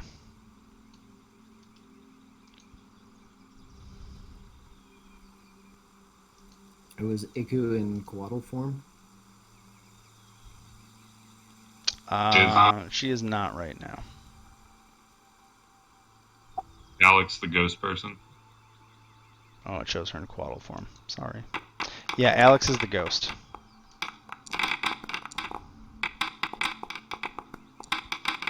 That was my fault. Sorry. I rolled initiatives for everybody without thinking about it because I'm a dumbass. What happened? Well, Sebastian, Alex, and Teresa did really well. And where's Kellic? And Kellic did even better. Well, that's about as good as you're going to get on initiative, so there you go. So the initiative is on the fist on the right side of the screen.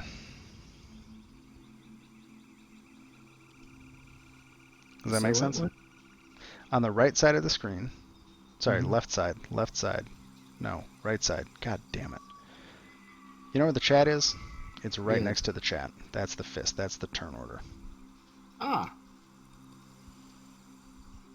So I accidentally rolled everybody's initiative, but you guys are all in like the top 5. Except for Alex. Oh no, she got 19. Never mind. So yeah, you guys are all at the top of the initiative order anyway. So one zombie gets to go first, and then we'll get into it. So I'm going to hit the begin combat button, and this guy is going to, this Girlon zombie is going to kind of lumber his way forward and get kind of held up over here. And then, Kellic, you got a 21 because I rolled for you. So you can go. What are you talking about? I rolled. You rolled for you, that's right. You rolled dice on the computer? Oh my gosh. I've been doing that all night. I beat freaking Laukin rolling dice on the computer. I just realized that, so I apologize, but I am still amazed and in awe. Fuck you, Grim. This is gonna be like when Sib casts spells instead of just shooting his gun all the time.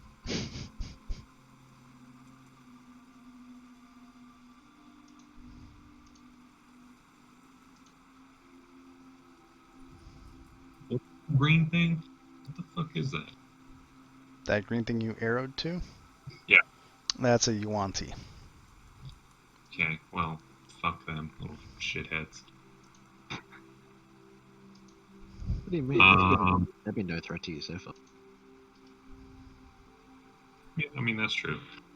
I'm going to Hunter's Mark the ghoul that's closest to us with my bonus action. So you can't see him. Oh, because there's building. Okay. Let's see if I can do something really cool. Can I see this zombie? Oh, hey, Oh, sight cool. lines. Yeah, that's better. Ha! I drew Yeah, walls. that's better. I already did this. I use my technologies. So yeah. Okay. So I'll Hunter's Mark the. Well, first of all, before I shoot, like, does it look like they are actively fighting? So all of the undead are approaching that dude down there, and he does not look happy. He is backing away without he's kind of holding some cackling energy, um, but is trying to mostly get away. Uh, you get the impression that this is not his day. I'm also thinking that he might be like luring them into a trap, and I don't want to fuck with that. So I'm actually going to hold my action until one of the undead um, actually physically attack him. Okay, so you're holding an attack action pending an undead attacking him, Correct. and you're attacking the first one that does. Yes. Okay, cool. Then your turn is over. I'm gonna play the next ghoul. Sebastian, you're gonna be up after my ghoul goes. Uh, so this little dude is gonna come, and he lunges out from behind that building, and he is going to try to attack Konax.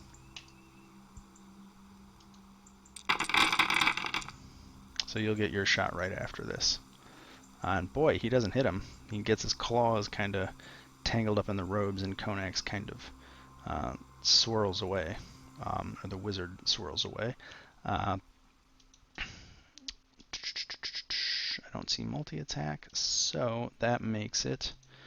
Kellic, you want to take that attack on the ghoul then? Yes.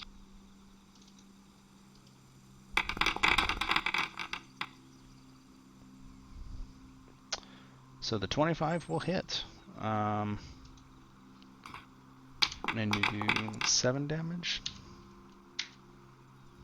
Oh, is that for your first attack of the combat thing? Cool. So you just fucking nailed that ghoul. Ghouls never look good, but that one's looking bloodied if it could bleed. Then I think it will be Sebastian's turn.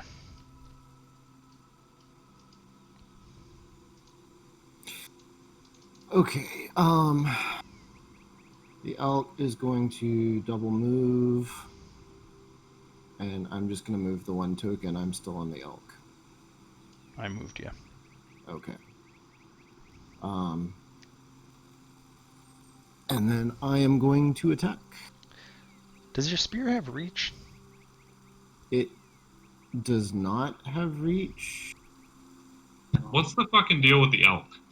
It Yeah. is my steed. He has a steed. He has a need for steed.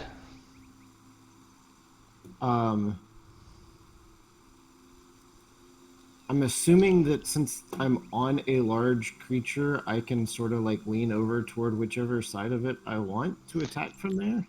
Sure. Otherwise, I don't know how to make this make sense. I'll think about it, but go ahead. Okay. So Because we're yeah, gonna it's retarded to be to be blunt. But after Sebastian is going to be Alex's turn. After he finishes up, and then after Alex is going to be Teresa, just so everybody's thinking. Yeah, that'll hit. And For 9 damage. you have slashed one of its arms off, but it's still kind of turning and slavering at you. Second attack. That misses. You just swing again, but the arm that you were going to hit isn't there anymore. It's flopping in the dust. And then bonus action attack is also going to be a miss. And that is my turn. Cool. It is Alex's turn.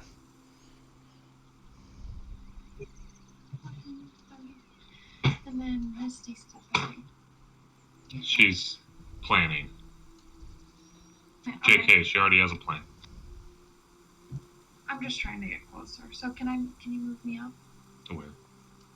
You just moved it. How do I move? I have to make Alex controllable by Rio real quick. 1 second.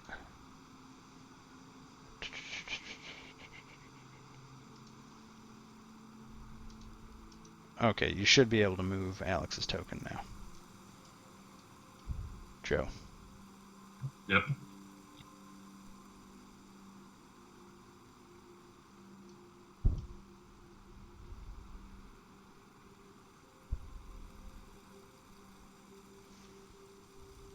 That's not under the tree, right?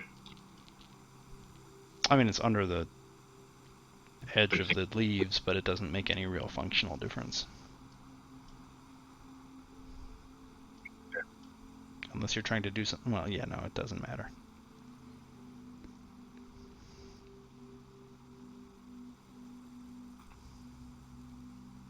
Are you going to Eldritch Blast? Well, she was going to. No, I'm just. I thought that was kind of the plan, but I didn't want to. I feel like I'm gonna hit the steed. Well, there's plenty of other targets if you want to try and hit, depending on the range of Eldritch Blast. What's the range? It's 120 feet. So you can hit. You can hit without any penalty the zombie that's kind of on the top of the riverbank. You can hit this guy.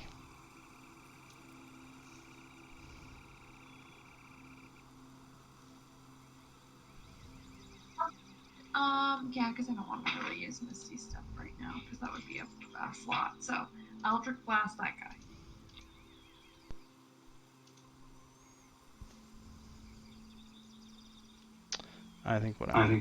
Oh, I can't do that. Eldritch Blast. Oh yeah, because you have to roll and then tell me what you get. I think, right? Eldritch Blast is Spell attack. So is it 2d10 damage? Do you have to do a ranged hit attack for it? A ranged spell attack? Yes. It's just a spell attack. Well, that's what a 16. That's gonna hit. That's a zombie. So yeah, definitely is. So it hits for 9 damage. So that zombie lost part of its quad. It's kind of disgusting. Melted off by... No, don't delete all ambient light. Yes. Okay, so that is then... is there anything else that you want to do on your turn, Alex? No. Okay, Teresa, it is your turn. Okay, so from where I'm standing, this guy right here is poking out. So can I see them? Which guy poking out? The one that's clicking on. Yeah, you can get a line of sight on him. There's not really a building in the way. Okay. So I'm just, well, do I want to move? There's going to be a couple of undead after this, and then Iku's going to get to go. So, Sebastian, do you want to do her, or do you want me to do her? I'll come over here. And what I'm going to do is I'm going to upcast Tasha's Mind on both of the URT. And with Spell Sniper, I should be able to reach the far one.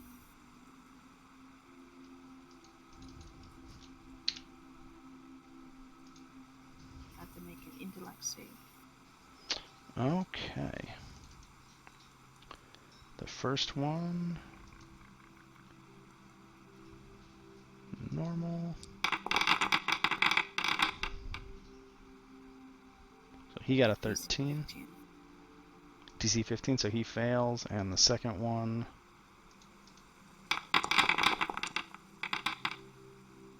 also fails. So they both fail. So that means they get one action next turn. Yes. And then how much damage do they take from the Mind Whip? 3d8.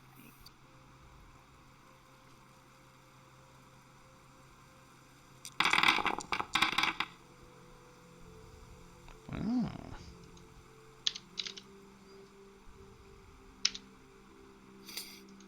I don't know what just happened, but that was not the right thing. What are you doing? I Oh, just realized Aku can create food and water, so we don't even need rations as long as we have Aku. nice. Couldn't your cleric do the same thing? I think. If he was here, I have a cleric. Okay, so they are both whipped, and they get one of their actions on their next turn. Anything else, Teresa? That is my turn. Cool. Which zombie is this? Okay, so I'm just going to do zombie that guy and zombie that guy. They're going after this wizard. They are both going to do what zombies do, which is attack. Because they're zombies. And the first one misses, and the second one hits for 7 damage, so it just kind of gnaws on that guy a little bit, and he kind of shouts and shoves it off. Let's see here, then we go to Ghoulie Boy. Ooh. So this ghoul comes up to you, Sebastian. He's just south of you. He was kind of hiding down there. okay. And he is going to try and claw you. What's your AC? 20. That doesn't hit. He just kind of drags his horrible little finger things across the armor of your thigh, and just kind of. It is Barry's turn. Barry is going to move. She's going to fly.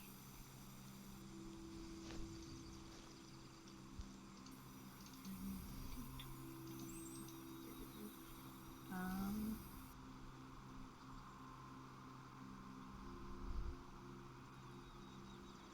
actually going to have her stay by me for now. Okay. Then Sebastian, it's Iku's turn. Iku's gonna double move. Okay. She gonna do anything else? Nope. So now a bunch of the red wizards are going to get to go. First one is this guy. 1, 2, 3, 4, 5, 6. He is going to Ray of Frost that first guy. So he's Ray of Frosting that Malison that's all the way back, and that'll hit.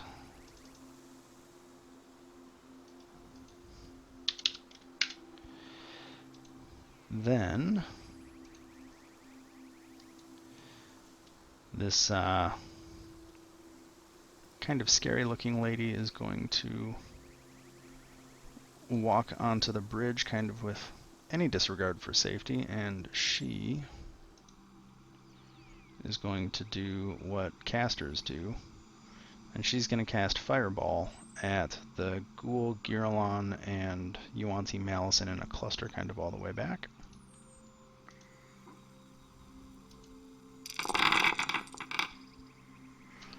Oh, let's see who makes dex saves. I'm going to say the Ghoul and the Giralon don't, because I just don't want to roll that many deck saves, but the Yuanti is going to make his.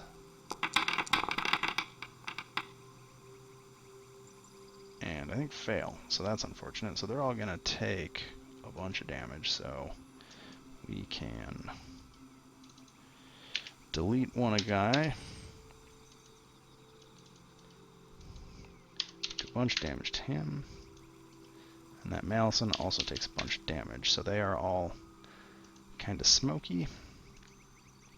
And then our guy surrounded by the zombies here, he wants to get away. So he is going to step out, but he's going to take 2 attacks of opportunity there. He doesn't want to disengage, or is he? He's okay. Okay. Turns out that the zombies are not very good at hitting him. Suspect they're not great at hitting anything. Yep. And then, so that's 1, 2, 3, 4, 5, 6. He is going to magic missile. Let's see here. Does he get to? He is going to upcast it to, I think, 2nd level. So that should give him 4 missiles, if I remember correctly. Yeah, he gets 4 missiles that each do 5 damage, so that kills the one next to you. It does a little bit of damage to that zombie, does a little bit to that zombie, and the last one hits that ghoul. He kind of just zaps all of them as he steps backwards. And then 1, 2, 3. He gets max damage per missile. That's pretty neat. It's a good roll. And I'm using the thing. I'm not even rolling on my own. He's going to try and, this zombie's going to step up and try and slam against your leg. Okay.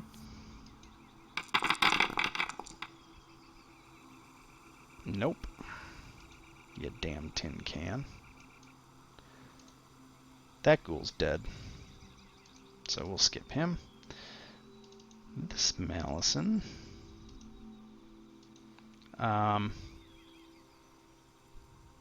He's going to go 1, 2, 3. 1, 2, 3, 4, 5, 6. He's going to get partway up this slope, and now he's kind of under cover to some degree. And the final wizard will now go. No, not the final wizard.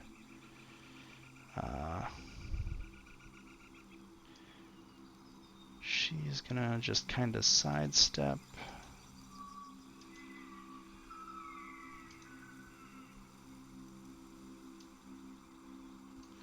And she's just going to kind of wait. She's just watching this whole fight.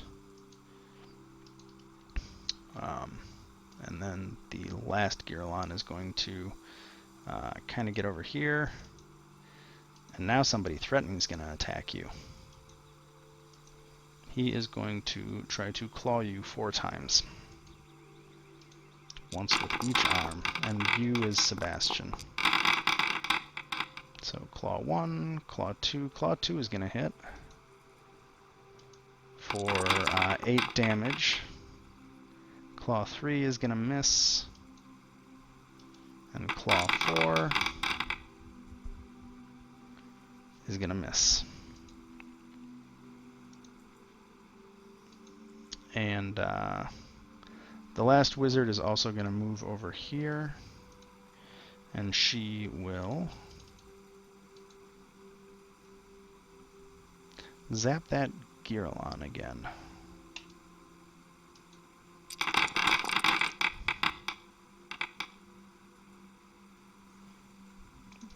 For almost no damage. That's frustrating for her.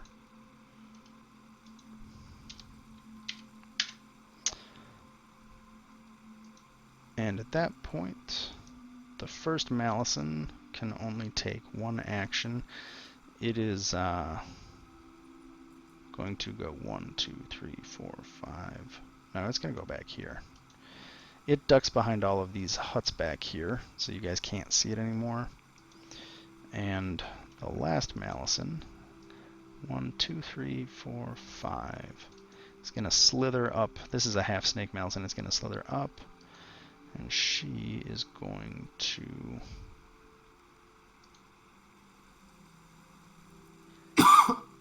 scimitar twice at that wizard. And they both hit.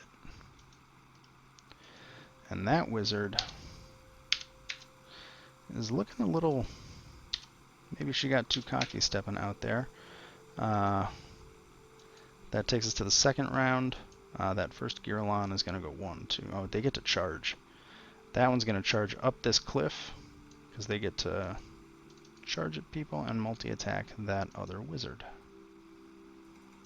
So the one on the bridge.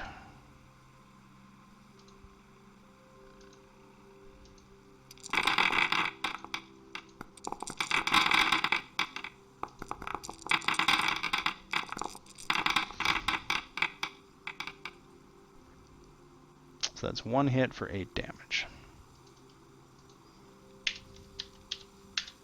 And that takes us to Kellick's turn.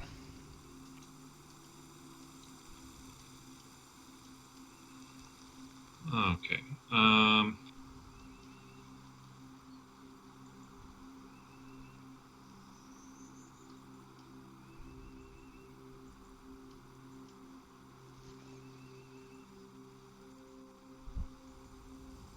And then I want to, because I never used Hunter's Mark last turn, correct? Correct.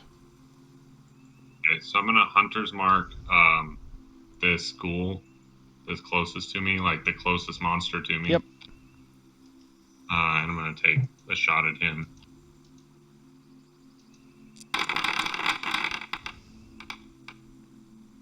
That's a crit. With a dog shit damage roll. So you do 9 damage on your first attack. You want to take your second attack on him too? Does a 12 hit a zombie? Yes, it certainly hits a zombie. That second shot definitely staggers the zombie, and it doesn't look like it has a whole lot left in the tank. Actually, hold on.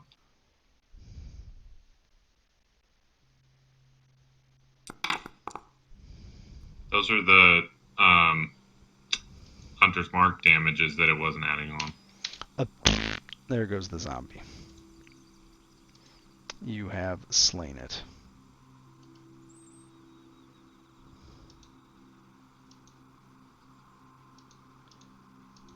So I'm trying to find it in the list.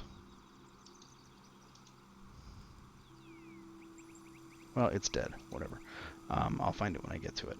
The one with the skull icon at the very bottom, or the There we whatever. go. Found it. Oh, I took him out of combat. That's what happened.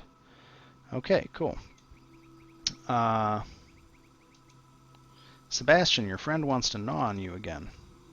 That ghoul in front of you is going to try and attack again, because it's not very smart.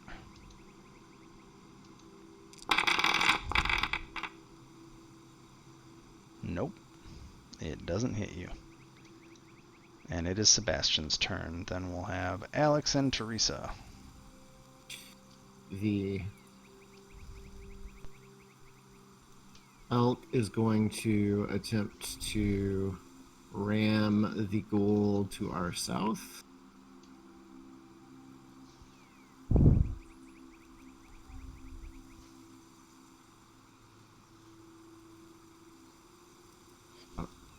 Does 13 hit? Oh, yeah, sorry, didn't hear the dice. Yes, the 13 hits and does 8 damage. Sorry. That And ghoul is starting to look pretty rough. I will attack the same ghoul.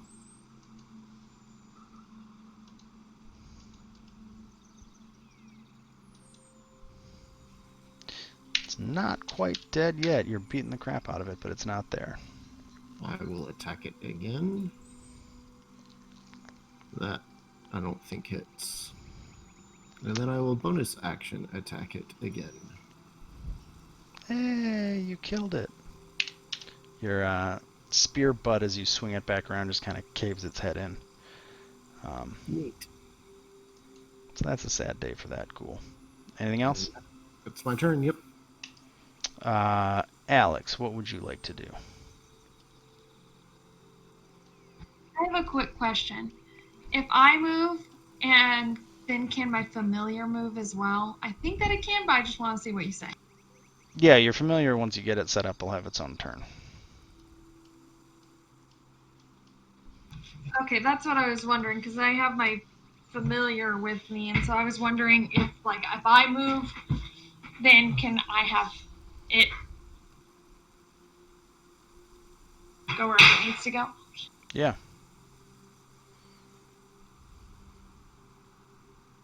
I have to add in your familiar, though, because I didn't know you had one. I mean, I knew, but I didn't. But, yeah. English sentence making good. Okay, yeah, I have an imp with me. Yeah.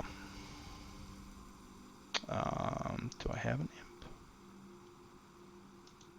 I can probably find an imp. Hey, imp, familiar variant. Pow. Look at that. There's an imp. As soon as I can give you control of it, you can have control of it. This goes to Kellic. Owner. Save changes. Okay. That little imp next to you, you should be able to control now. Okay, thanks.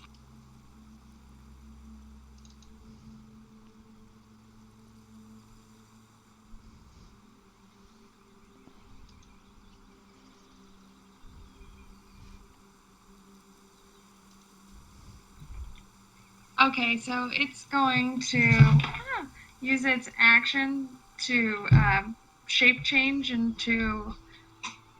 Actually, no, I'm just going to have it fly 40 feet, but I'm just letting you know because I don't think it can actually reach anything. The closest enemy is 65 feet away. Yeah, we're still going to have it move, and then I'll see if I can do like an Eldritch Blast or something. Okay.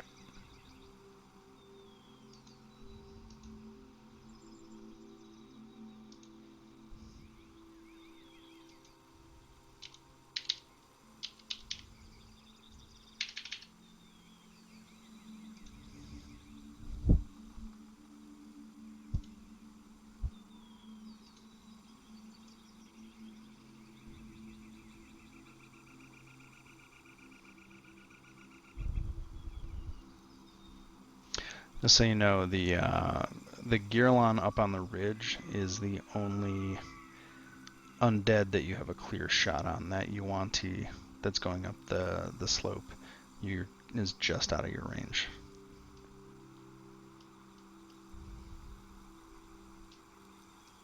Yeah, and I've already moved as far as I can move. So if you want to blast the Girlon, you can hit that. If you want to blast anything behind Sebastian and his elk, it'd be a -2 to hit or +2 to AC, however you want to consider that, because I'm going to count that as partial cover. The Girlon is in the open. Yeah, but I don't. Wait, the Girlon right here? The one further back, you can only see the bottom half of it.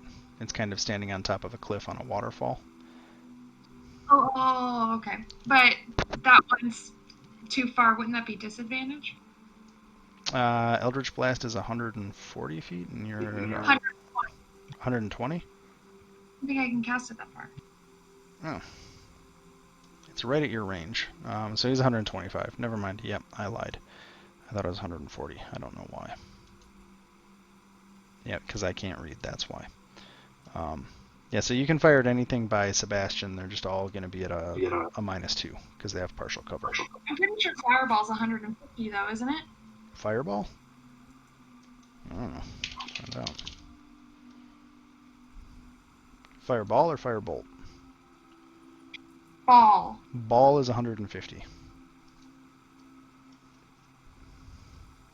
I have no other choice. That's what I'm gonna do.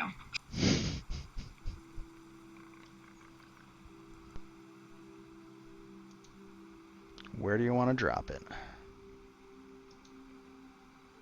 Is that one of the wizards right next to it? There is a wizard that it's fighting, yeah. I'll drop it on the other side of the waterfall, so I don't think it. I don't think it'll hit because it's a 20-foot radius. If you want to drop it south of the Girlon, we'll say it just hits the Girlon and it just makes its deck save. We'll do that.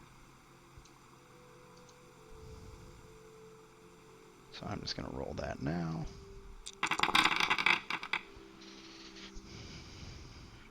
Do you want me to roll a fireball for you?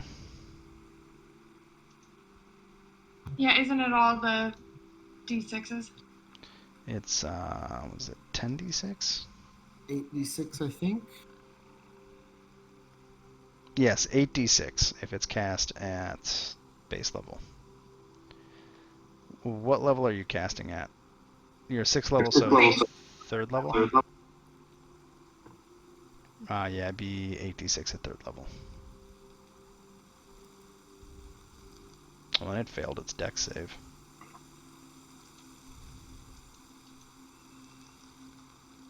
Okay, so I think I can figure that out. There's dice at the bottom of the chat that if you just click on the d6 a bunch of times, it'll get you there. And then just hit roll.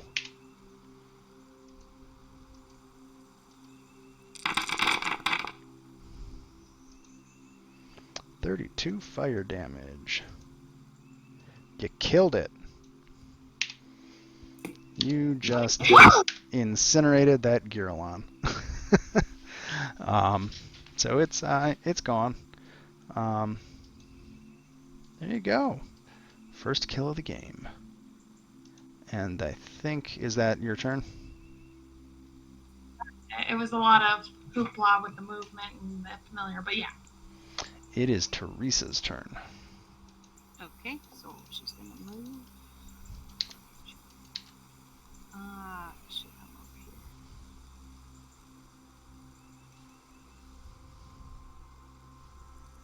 She'll come over here, and she's gonna take out this snake boy in the far end. I'm going to, let's see.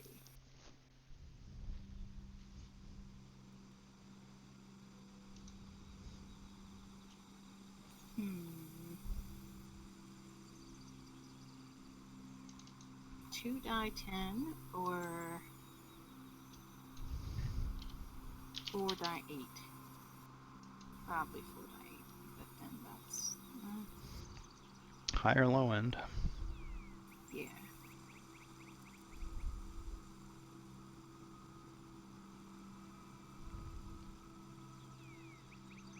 Yeah, okay. Alright, so I'll just do this. I will cast Chromatic Orb. I'm going to choose Thunder Damage. I'm going to upcast it to 3rd level slot just to nuke this fucking snake. So that's I have to hit it first.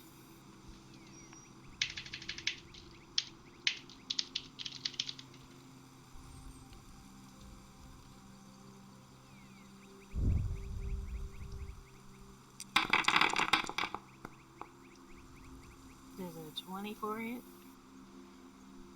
24 certainly hits. Let's see, which... It's thunder damage. Sorry, I'm just... which UNT were you hurling that at? The one on the far end. So isn't the range on Chromatic 90? I have Spell Sniper. Oh, cool. Yeah, you hit him. Let's see here. And, so if it's under cover, it ignores. it's not under cover from this direction. It would be under cover from the top because it's going up a slope. So a 24 to attack hits. The damage was how much again? 5 die 8.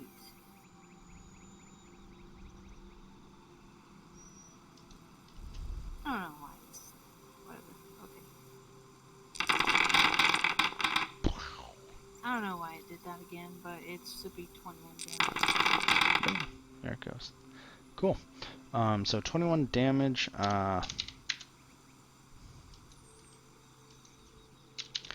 He's looking pretty rough, or she. I don't know if this particular one has many gender identifying features at this point. It's so far along in its snake transformation. So let's see. Anything else on your end? Logos here. That is it. Cool. So this zombie is going to crawl up the corpse of its comrade to try and just kind of throw itself against you, Sebastian. Okay. Nope. One day, my dear zombie, you will hit and do damage.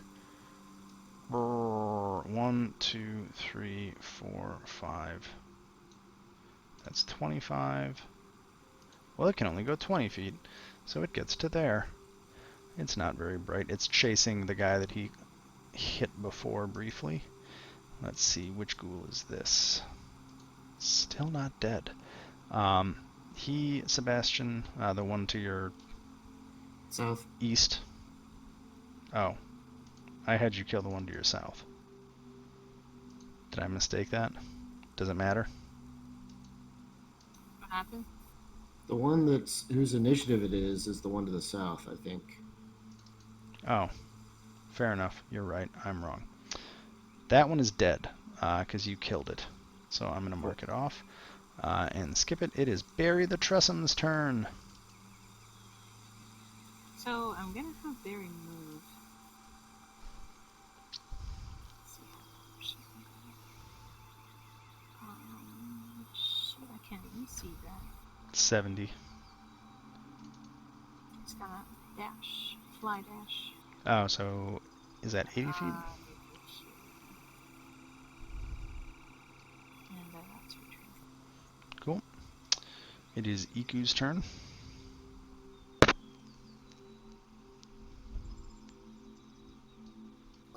I don't think I quite have enough range to do what I'd really. No. Are you measuring from Alex or from Iku? I was measuring to see if I could put Iku like equidistant between us to catch more people in a bless spell. Oh, okay. But because the range is only 30 feet. So we'll Iku is going to cast bless and hit Kellic, me, and one of the companions. Does it matter who's the Tressum can't attack? The imp can or can't? We'll put it on the elk. That's simple. It's an extra D4 for every attack roll and save.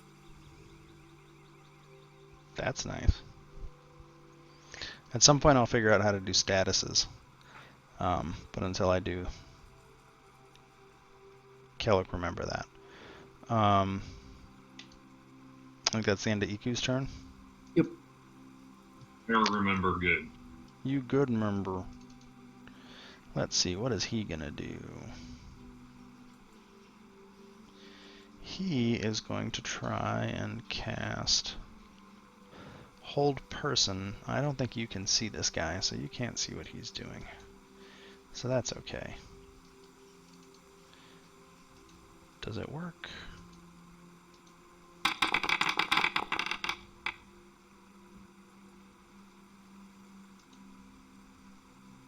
Nope, doesn't work. Cool. So you see some sort of spell impact the Yuanti by the Gearlon that just got lit on fire.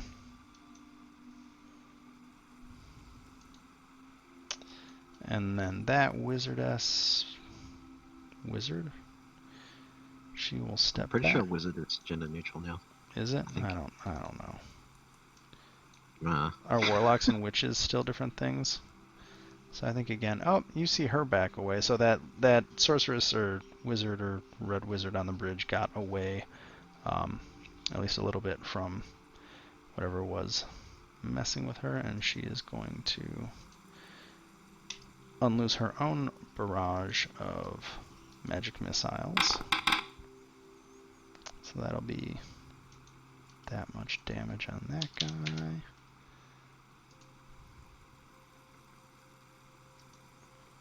Who is that? Ah.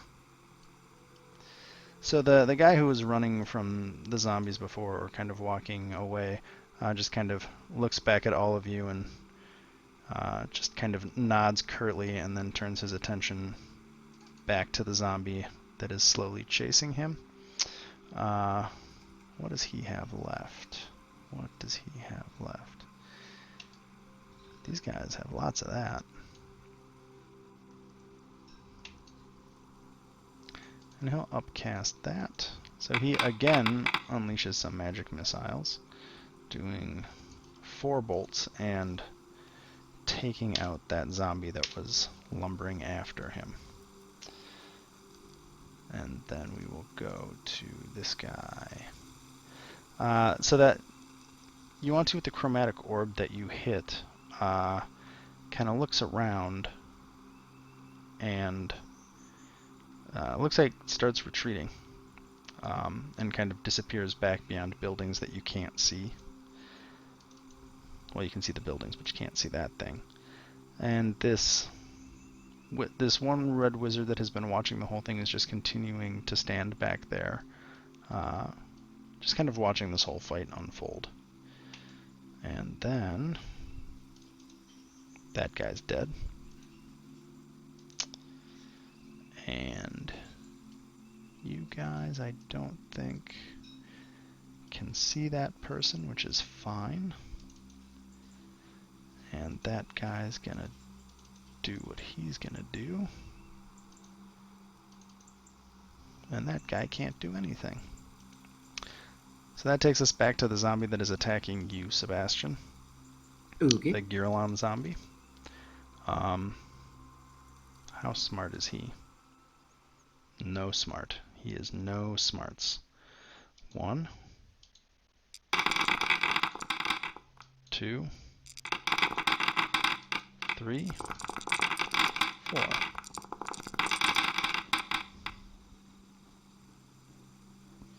So let's see, the third claw, your AC is 20? 20 even.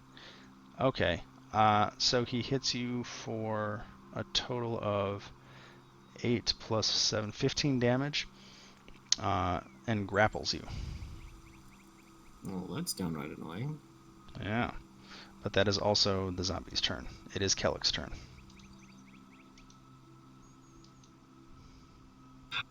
Well, I'm assuming I don't have a clear shot at the one grappling him, correct? You can take a shot at -2, because he's a big boy. But he's behind the elk and Sebastian.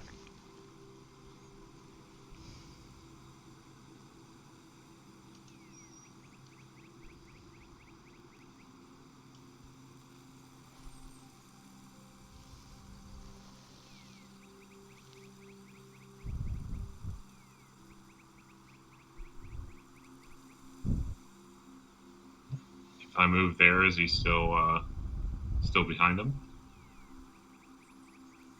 I know, you have a clear shot now.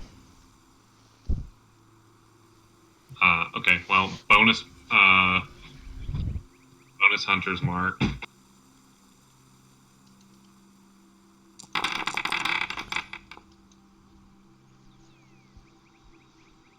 Let's see, a 15, I'm pretty sure that hits, but yeah, that hits.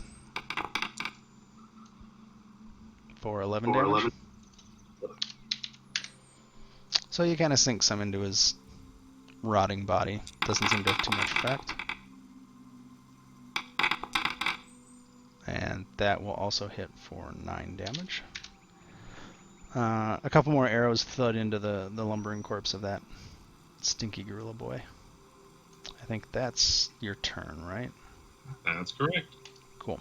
To clarify on the bless, the D4 is to the attack roll, not the damage roll. Okay. So in this case, it doesn't matter, I think. Right. Cool. Yeah, for my D4s, that's my hunter's mark. Ah, got you. I'm tracking. So, Ghoulie Boy here, Sebastian. He's got the teeth that don't quit. He's gonna bite you.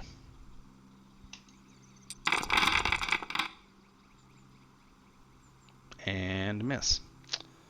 Because I can never hit you with anything unless I cast magic on you. But that's fine. Sebastian, it's your turn. All right. The elk is going to try and ram the gorillan zombie. And I don't think even adding a D4 is going to turn that into a hit. Probably 8 does not hit.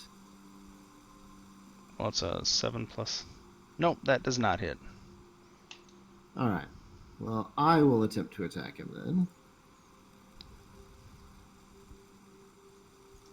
21 will hit. And we're going to Divine Smite.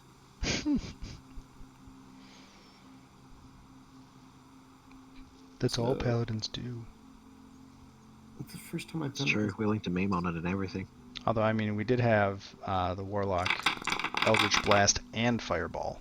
So, Yeah. you know. That's two like caster memes there on its own. I'm assuming that 9 was meant to be the smite. Yes. There you go. So you're starting to pile up some damage on this Girlon. Okay. And then we'll make my second attack. Nope. That just... Too many arms. There's just too many arms. It's confusing. Adding a 1d4 change the outcome. To an 11. That'll hit. So 10 damage. And we'll smite him again. I don't like being grabbed. Yep. You did it. Your divine power sears radiantly through this Girlon, and it is no longer a going concern.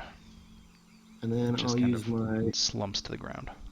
bonus attack on the one guy that's still there next to me. For 7 damage. Boy, it's a good thing you guys decided to fight the zombies instead of the wizards. Well, the zombies had a compelling argument for what they could do for us, but I'm just gonna have to come up with I'm gonna have to come up with a caster to attack Sebastian pretty soon. Well, at level 7, casters are going to have a hard time hurting me too. Oh, you killed it. Sorry. It had 1 hit point left, and you have relieved it of that hit point. Nice.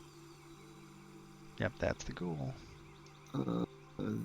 We still got bad guys around, yeah? That's an interesting question, isn't it? Let us see. So there is a zombie right next to you, but I think... No, I think... Oh, is there a stacked token there? Yeah, there's 2 tokens there, so there's one zombie standing still on one top that of can the other one. It's I'll like... stay where I'm at then.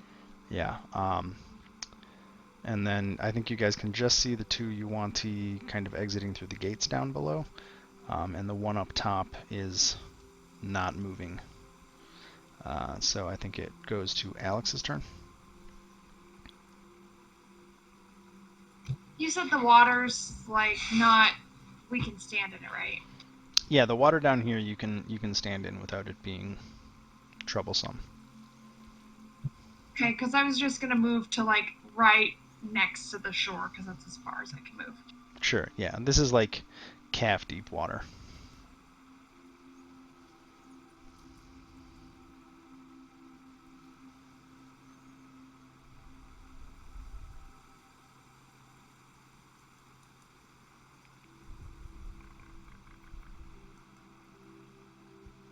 There's the other one that's stocked on top of the other one, right? Yeah, Yeah, so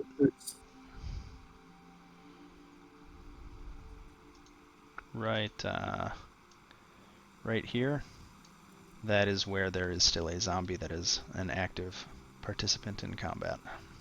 How is he looking? Um, like a zombie, so it's hard to say. No, he's only taken, I think, one hit so far.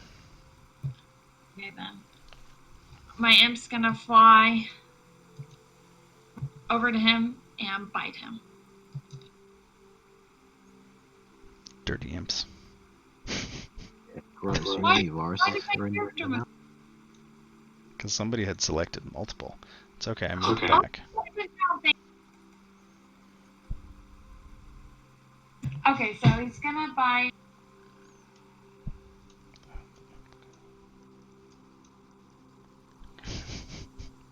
Sorry, I'm moving stuff to see what's stacked.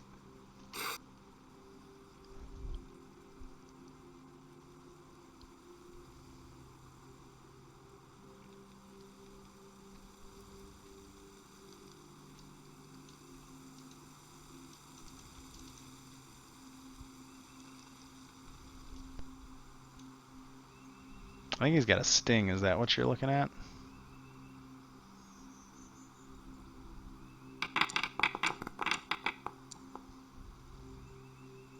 You bit the zombie. The damage is 1d4 plus 3? Plus, there's poison. Are they resistant to poison? They are immune to poison. It is a zombie. I mean, everything is. You know, you never know, just in case. I mean, you already bit him.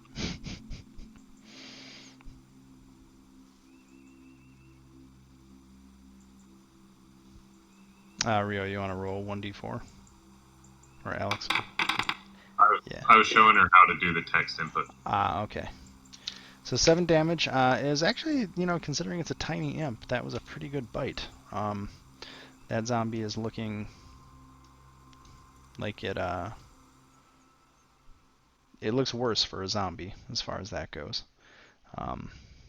Is that I think that's everything for the... Yeah, that's it. Cool. Teresa, it is your turn. Okay, so since it's approaching 12:30, this is going to be my last turn here. So from where I am, is this a gate over here where the zombie are? There is a, yeah, it's an open gate. It's closed on the drawing of the map, but it's open. Can I at least see this one? Yeah, you'd be able to kind of see it a little bit. Okay. I'm going to upcast Shatter on that one. What's the range on Shatter? Shatter's an area of effect spell, right? Yes, it is. I think it's a square that's 20. It is. If I'm remembering Shatter correctly. Radius, sphere, centered on. So 20-foot diameter sphere. Oh yeah, you can hit both of them with that. 10-foot sphere or... Yeah, 10-foot radius, so it's a 20-foot diameter sphere. Yeah, you can clip both of them. So right there. Yep, that'll hit them both. So I'll get some saves. Dex save? Constitution. Oh, okay. And that gate's gonna be busted. If it weren't broke before, it is now. So, the one guy fails, the other guy succeeds quite well. Did it roll the damage for that? No.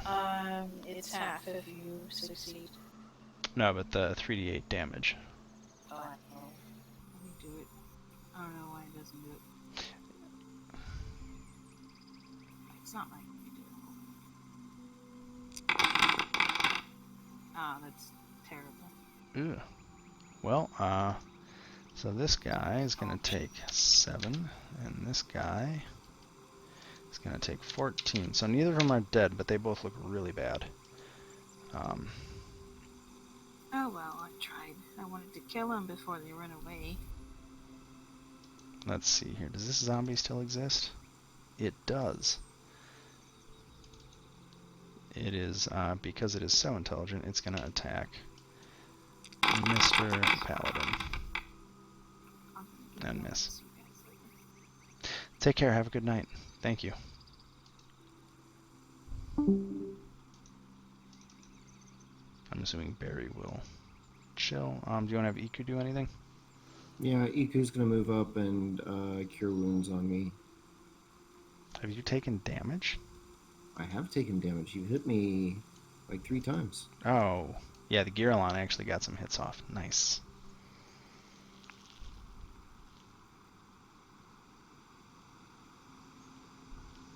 So I get back 11. Okay. So let's see, from your guys' perspective, I'm assuming that's Iku's turn? Yes. Cool.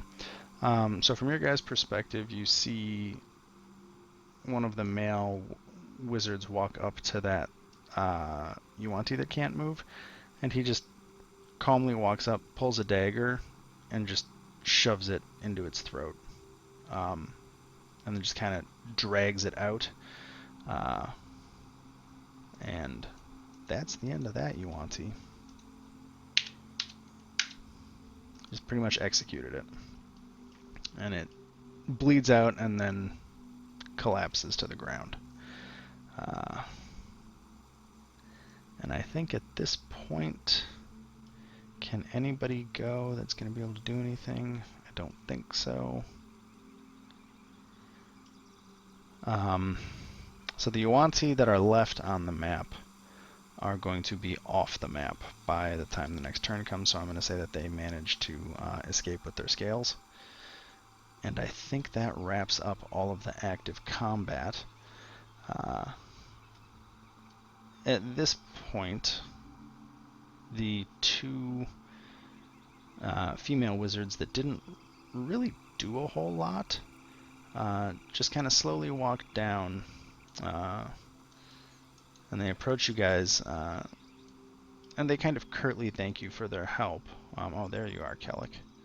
And so the two female wizards who were up on the ridge walk down to the guy who ran away.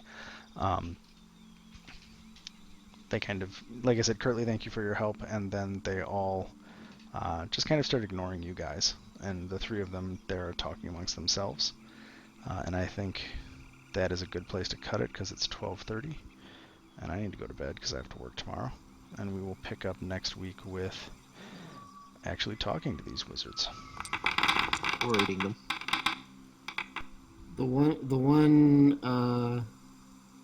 The northeast corner of the triangle looks kind of like a drifter portrait. Yeah. I love red wizard portraits. But yeah. Thank you, everyone. Yeah. Cool. That's what Okay, I got. Thank you for running. Yep. See you next week. you're so super grim. Oh, it's fine. I'm going to go to bed. So we can figure out... I'm going to But don't stop you this. want to stay on the game with us for a while?